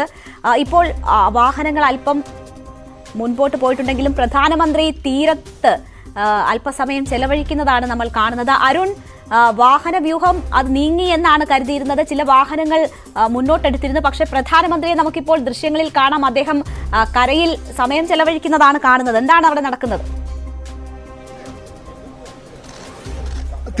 തീർച്ചയായും തന്നെയാണ്. അദ്ദേഹം വാഹനത്തിൽ നിന്ന് വീണ്ടും പുറത്തിറങ്ങി തീരത്ത് നിൽക്കുകയാണ്. സുരക്ഷാ ഉദ്യോഗസ്ഥർ അദ്ദേഹത്തിന് ഒപ്പമുണ്ട്. എന്താണ് അദ്ദേഹത്തിന്റെ ഉദ്ദേശമെന്ന് സ്വാഭാവികമായും മനസ്സിലാക്കാൻ കഴിഞ്ഞു. പക്ഷെ അദ്ദേഹം ഇപ്പോൾ വീണ്ടും വാഹനത്തിനടുത്തേക്ക് നീങ്ങുകയാണ്. ഏതെങ്കിലും തരത്തിലുള്ള തടസ്സമുണ്ടായിരുന്നോ എന്ന് വ്യക്തമല്ല. പക്ഷേ ഇപ്പോൾ അദ്ദേഹം വീണ്ടും വാഹനത്തിൽ കയറാതെ മുന്നോട്ട് നടക്കുകയാണ്. ഒരുപക്ഷെ അദ്ദേഹം കാൽനടയായി പോകാനുള്ള സാധ്യതയും തള്ളിക്കളയാൻ കഴിയില്ല. അദ്ദേഹത്തെ സ്വാഭാവികം വളരെ പ്രതീക്ഷ നീക്കങ്ങൾ പലപ്പോഴും നടത്തിയിട്ടുള്ള ആളാണ് പ്രധാനമന്ത്രി. നമ്മൾ കഴിഞ്ഞ തവണ തിരുവനന്തപുരത്ത് വന്നപ്പോൾ പോലും അത്തരം ചില പ്രധാനപ്പെട്ട നീക്കങ്ങൾ കണ്ടിരുന്നു, അപ്രതീക്ഷിത നീക്കങ്ങൾ കണ്ടിരുന്നു, റോഡ് ഷോ ഉൾപ്പെടെ നമ്മൾ കണ്ടിരുന്നു. പക്ഷേ ഇപ്പോൾ അദ്ദേഹം ആ വാഹനത്തിൽ കയറി എന്ന് വേണം നമുക്ക് മനസ്സിലാക്കാൻ. ഏതായാലും അത് സ്വാഭാവികമായും കന്യാകുമാരി ഒരു സ്ഥലത്ത് അദ്ദേഹം അത്തരമൊരു സാഹസത്തിന് മുതിർന്നെങ്കിൽ അത് വലിയൊരു സുരക്ഷാപരമായ വലിയൊരു വെല്ലുവിളിയായി മാറിയതിനെ ഉദ്യോഗസ്ഥർക്ക്. പക്ഷെ അതിന് അദ്ദേഹം തയ്യാറായില്ല.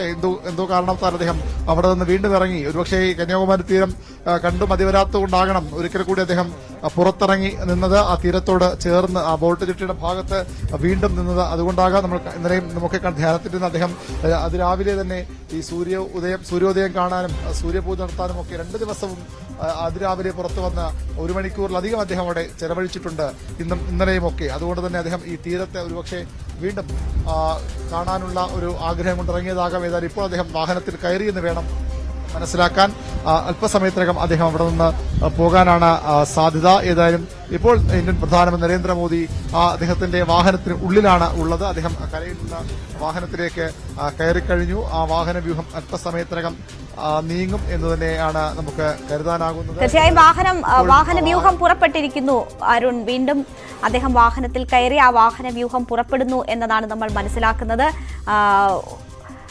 അല്പസമയത്തിനകം തന്നെ ഹെലിപാഡിലേക്ക് പ്രധാനമന്ത്രി എത്തും. അവിടെ നിന്ന് ഹെലികോപ്റ്റർ മാർഗം അദ്ദേഹം തിരുവനന്തപുരത്തേക്ക് എത്തും. അവിടെ നിന്ന് ഡൽഹിയിലേക്കുള്ള അദ്ദേഹത്തിന്റെ യാത്ര ആരംഭിക്കും. എന്തായാലും 45 മണിക്കൂർ ധ്യാനം പൂർത്തിയാക്കി കന്യാകുമാരിയിൽ നിന്ന് പ്രധാനമന്ത്രി പുറപ്പെടുകയാണ്. അദ്ദേഹത്തിന്റെ വാഹന വ്യൂഹം പുറപ്പെട്ടു കഴിഞ്ഞിരിക്കുന്നു. ദൃശ്യങ്ങളാണ് നമ്മൾ കാണുന്നത്. തെരഞ്ഞെടുപ്പ് പ്രചരണ തിരക്കിൽ നിന്ന് ഒഴിഞ്ഞ പ്രധാനമന്ത്രി 3 ദിവസത്തിലെ 45 മണിക്കൂർ സമയമാണ് വിവേകാനന്ദ പാറയിൽ ചെലവഴിച്ചത്. അദ്ദേഹം ഇപ്പോൾ പ്രാർത്ഥന പൂർത്തിയാക്കി കരയിലെത്തി അദ്ദേഹത്തിന്റെ വാഹനത്തിലേക്ക് പ്രവേശിച്ചിരിക്കുന്നു. അവിടെ നിന്ന് ഹെലിപാഡിലേക്കാണ് വാഹനം എത്തുക. അല്പസമയത്തിനകം തന്നെ വാഹന വ്യൂഹം ഹെലിപാഡിലെത്തും. അവിടെ എല്ലാ ഒരുക്കങ്ങളും സജ്ജമാണ്. പ്രധാനമന്ത്രിയുടെ യാത്ര സുഗമമായി തന്നെ നടക്കുമെന്നാണ് പ്രതീക്ഷിക്കുന്നത്.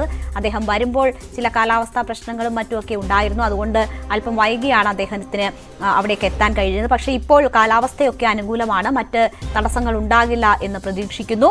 അദ്ദേഹത്തിന്റെ വാഹന വ്യൂഹം കന്യാകുമാരിയിൽ നിന്ന് പുറപ്പെട്ടു. അല്പസമയത്തിനകം തന്നെ ഹെലിപാഡിലെത്തും. അവിടെ ഹെലികോപ്റ്റർ സജ്ജമാണ്. അവിടെ നിന്ന് തിരുവനന്തപുരത്തെത്തി അദ്ദേഹം ഡൽഹിയിലേക്ക് മടങ്ങും. കന്യാകുമാരിയിൽ 3 ദിവസത്തെ 45 മണിക്കൂർ സമയമാണ് അദ്ദേഹം ചെലവഴിച്ചത്.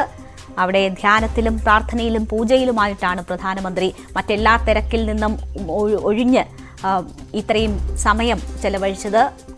7ാം ഘട്ട തെരഞ്ഞെടുപ്പ് അതിന്റെ അവസാന മണിക്കൂറിൽ, 7ാം ഘട്ട തെരഞ്ഞെടുപ്പ് മാത്രമല്ല രാജ്യത്തിന്റെ തെരഞ്ഞെടുപ്പ് പ്രക്രിയ അതിന്റെ അവസാന മണിക്കൂറിൽ എത്തി നിൽക്കുമ്പോഴാണ് പ്രധാനമന്ത്രി ധ്യാനം പൂർത്തിയാക്കി മടങ്ങുന്നത്. ഇനി ഡൽഹിയിലെ തിരക്കുകളിലേക്ക് തിരിച്ചെത്തുന്നത്. അരുൺ തുടരുന്നുണ്ട്. അരുൺ, അദ്ദേഹത്തിന്റെ വാഹന വ്യൂഹം പുറപ്പെട്ടിരിക്കുകയാണ്. അവിടെ നിന്ന് എത്ര സമയമെടുക്കും ഹെലിപാഡിലേക്ക്? അവിടെ എല്ലാ ഒരുക്കങ്ങളും സജ്ജമല്ലേ? തിരുവനന്തപുരത്തേക്ക് എത്ര മണിക്കുള്ളിൽ എത്തിപ്പെടുമെന്നാണ് കരുതുന്നത്?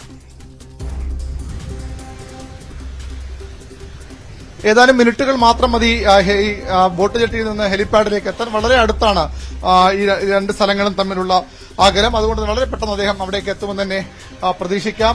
ബോട്ട് ജെട്ടിയിൽ എത്തിക്കഴിഞ്ഞാൽ പിന്നീട് ഹെലിപാഡിൽ എത്തിയാൽ പിന്നീട് അവിടെ മറ്റ് നടപടിക്രമങ്ങളൊന്നും അധികം ഉണ്ടാകാനില്ല. നമ്മൾ ഒന്നുകൂടി ശ്രദ്ധിക്കേണ്ടത്, അദ്ദേഹം നേരത്തെ നമ്മൾ കണ്ടത് വാഹനത്തിൽ കയറിയ ശേഷം ഇറങ്ങിയ ശേഷം അദ്ദേഹം ഒന്നുകൂടി ഈ വിവേകാനന്ദ പാറയിലേക്ക് നോക്കുകയായിരുന്നു. നമ്മൾ നേരത്തെ പറഞ്ഞതുപോലെ തന്നെ ഒരു തവണ കൂടി അദ്ദേഹം വിവേകാനന്ദ പാറയെ നോക്കി കാണുകയായിരുന്നു ഈ ഇതിൽ നിന്ന് ഇറങ്ങിയ ശേഷവും. അതായത് അത്രത്തോളം അദ്ദേഹത്തിന്റെ 45 മണിക്കൂർ കൊണ്ട് വിവേകാനന്ദ പാറയും അതിന്റെ അന്തരീക്ഷമൊക്കെ സ്വാഭാവികമായും അദ്ദേഹത്തെ തൃപ്തിപ്പെടുത്തിയിരിക്കണം. അദ്ദേഹത്തിന് അത്രയധികം താല്പര്യം അതിനോട് തോന്നിയിരിക്കണം. അതുകൊണ്ട് തന്നെയാകാം അദ്ദേഹം വീണ്ടും വാഹനത്തിൽ നിന്നിറങ്ങി ഒന്നുകൂടി വിവേകാനന്ദ പാറയിലേക്ക് നോക്കിയത്. അല്പസമയത്തിനകം അദ്ദേഹം ഇവിടെ ഹെലിപാഡിലേക്ക് എത്തുമെന്ന് വേണം കരുതാൻ. അവിടെ നിന്ന് അധികം വൈകാതെ അദ്ദേഹത്തെയും കൊണ്ട് ഈ ഹെലികോപ്റ്ററുകൾ തിരുവനന്തപുരത്തേക്ക് തിരിക്കും. തികച്ചും പ്രസന്നമായ കാലാവസ്ഥയാണ് ഇവിടെയുള്ളത്. അതുകൊണ്ട് തന്നെ ഒരു തരത്തിലുള്ള തടസ്സവും ഹെലികോപ്റ്ററുകളുടെ യാത്രയ്ക്കും ഉണ്ടാകില്ല എന്ന് വേണം കരുതാൻ. നേരത്തെ തന്നെ ഉച്ചയ്ക്ക് 1 മണിയോടുകൂടി തന്നെ ഹെലികോപ്റ്ററുകൾ പൂർണ്ണമായും തയ്യാറെടുപ്പുകൾ നടത്തിയിരുന്നു. പ്രധാനമന്ത്രിയെ ഇവിടെ നിന്ന് കൊണ്ടുപോകേണ്ട തയ്യാറെടുപ്പുകൾ പൂർത്തിയാക്കിയിരുന്നു. അതുമായി ബന്ധപ്പെട്ട കാര്യങ്ങളൊക്കെ നേരത്തെ കഴിഞ്ഞതിനാൽ അത്തരം കാര്യങ്ങളിലും യാതൊരു തടസ്സവും ഉണ്ടാകാൻ ഇടയില്ല. അല്പസമയത്തിൽ അദ്ദേഹത്തിന്റെ ഹെലികോപ്റ്ററിന്റെ ദൃശ്യങ്ങളും നമുക്ക് പ്രേക്ഷകരിലേക്ക് എത്തിക്കാനാകുമെന്ന് കരുതുന്നു. രേണുക, തീർച്ചയായും അദ്ദേഹം അവിടെ നിന്ന് പുറപ്പെട്ടിരിക്കുകയാണ്. അദ്ദേഹത്തിന്റെ വാഹന വ്യൂഹം ഹെലിപാഡിലേക്ക് എത്തുന്നു. നേരത്തെ തിരുവള്ളുവർ പ്രതിമയിൽ പുഷ്പഹാരം അർപ്പിച്ച് തിരുവള്ളുവർ പ്രതിമയുടെ പാദങ്ങളിൽ ചുംബിച്ച് പ്രാർത്ഥിച്ചാണ് അദ്ദേഹം അവിടെ നിന്നും മടങ്ങിയത്. വിവേകാനന്ദ പാറയിലെ 45 മണിക്കൂർ ധ്യാനം പൂർത്തിയാക്കിയാണ് അദ്ദേഹം വീണ്ടും തിരുവള്ളുവർ പ്രതിമയിലേക്ക് എത്തിയത്. അവിടെ നിന്ന് ബോട്ടിൽ അദ്ദേഹം കരക്കെത്തി. ഇപ്പോൾ വാഹന വ്യൂഹം ഹെലിപാഡ് ലക്ഷ്യമാക്കി നീങ്ങുകയാണ്. അല്പസമയത്തിനകം തന്നെ ഹെലിപാഡിലെത്തും. അവിടെ എല്ലാ സജ്ജീകരണങ്ങളും ഉറപ്പാക്കിയിട്ടുണ്ട്. പ്രധാനമന്ത്രി ഹെലികോപ്റ്ററിൽ തിരുവനന്തപുരത്തേക്ക് എത്തും. അതിനുശേഷമാകും അദ്ദേഹം ഡൽഹിയിലേക്ക് പുറപ്പെടുക. 3 ദിവസത്തെ 45 മണിക്കൂർ സമയമാണ് അദ്ദേഹം വിവേകാനന്ദ പാറയിൽ ചെലവഴിച്ചത്. രാഷ്ട്രീയമായൊക്കെ ഏറെ പ്രാധാന്യമുള്ള ഒരു സന്ദർശനമായിരുന്നു ഇത്തവണത്തെ വിവേകാനന്ദ പാറയിലേക്കുള്ള പ്രധാനമന്ത്രിയുടെ യാത്ര. കഴിഞ്ഞ തവണ 2019 ലോക്സഭാ തെരഞ്ഞെടുപ്പിന്റെ പ്രചാരണ പരിപാടികൾ പൂർത്തിയാക്കി പ്രധാനമന്ത്രി കേദാർനാഥിലാണ് പോയത്. അവിടെ ഗുഹയിലായിരുന്നു അദ്ദേഹത്തിന്റെ ധ്യാനം. പ്രതാപ്ഗഡിലായിരുന്നു 2014 പ്രചാരണ പരിപാടികൾ പൂർത്തിയാക്കി പ്രധാനമന്ത്രി എത്തിയത്. ഇത്തവണ അദ്ദേഹം തെക്കേ ഇന്ത്യയിലേക്ക് വിവേകാനന്ദ പാറയിലേക്ക് എത്തുകയായിരുന്നു. അതിൽ രാഷ്ട്രീയമായി കൂടി വലിയ പ്രാധാന്യമുള്ള സന്ദർശനം എന്ന നിലയിലാണ് കാണുന്നത്. തെക്കേ ഇന്ത്യ വലിയ ലക്ഷ്യമായി BJP കാണുന്ന പശ്ചാത്തലം, ബംഗാളിൽ അവസാനവട്ട തെരഞ്ഞെടുപ്പ് നടക്കുന്ന സാഹചര്യം, ഇതൊക്കെ അതിന്റെ രാഷ്ട്രീയ പ്രാധാന്യങ്ങളായിരുന്നു.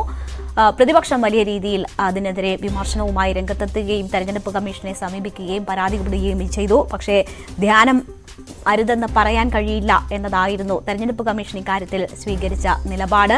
പ്രതിപക്ഷ പാർട്ടികൾ വലിയ രീതിയിൽ ഇതൊരു പരോക്ഷ പ്രചരണമാണ്, നിശബ്ദ പ്രചരണത്തിന്റെ ദിവസം ഈ രീതിയിൽ പ്രധാനമന്ത്രി ഉപയോഗപ്പെടുത്തുന്നത് തെറ്റാണ് തുടങ്ങിയ വിമർശനങ്ങൾ അതിനെതിരെ ഉന്നയിച്ചിരുന്നു. പ്രതിപക്ഷത്തിന്റെ ഈ ആരോപണങ്ങളൊക്കെ നിൽക്കുമ്പോൾ തന്നെയും അദ്ദേഹത്തിന് ധ്യാനത്തിനുള്ള അവകാശമുണ്ട് എന്ന നിലയിൽ തന്നെയായിരുന്നു തെരഞ്ഞെടുപ്പ് കമ്മീഷൻ. BJPയും സമാനമായ നിലപാട് സ്വീകരിച്ചിരുന്നു. അദ്ദേഹം ധ്യാനം പൂർത്തിയാക്കി. ഇപ്പോൾ ആ രാഷ്ട്രീയ വിവാദങ്ങളൊക്കെ ഒടുങ്ങി അദ്ദേഹത്തിന്റെ ധ്യാനവും പൂർത്തിയാക്കി അവിടെ നിന്ന് മടങ്ങുകയാണ്. വോട്ടെടുപ്പ് അതിന്റെ അവസാന മണിക്കൂറിലേക്ക് നീങ്ങുകയാണ്. 3:30 ആയിരിക്കുന്നു. 6 മണിവരെയാണ് വോട്ടെടുപ്പ് നടപടികൾ. അതിനുശേഷം 6:30 എക്സിറ്റ് പോൾ ഫലങ്ങൾ വരും. 7 ഘട്ടമായി നടന്ന തെരഞ്ഞെടുപ്പിന്റെ അവസാന ഘട്ടമാണ് ഇന്ന് പൂർത്തിയാകുന്നത്. ഇതുവരെ എക്സിറ്റ് പോളുകൾക്ക് തെരഞ്ഞെടുപ്പ് കമ്മീഷൻ വിലക്ക് ഏർപ്പെടുത്തിയിരുന്നു. ഇന്ന് അവസാന ഘട്ടവും പൂർത്തിയാകുന്ന സമയം 6:30 എക്സിറ്റ് പോൾ ഫലങ്ങൾ പുറത്തുവരികയാണ്. പ്രധാനമന്ത്രി ആ സമയത്താണ് അദ്ദേഹത്തിന്റെ ധ്യാനം പൂർത്തിയാക്കി ഡൽഹിയിലേക്ക് മടങ്ങുന്നത്.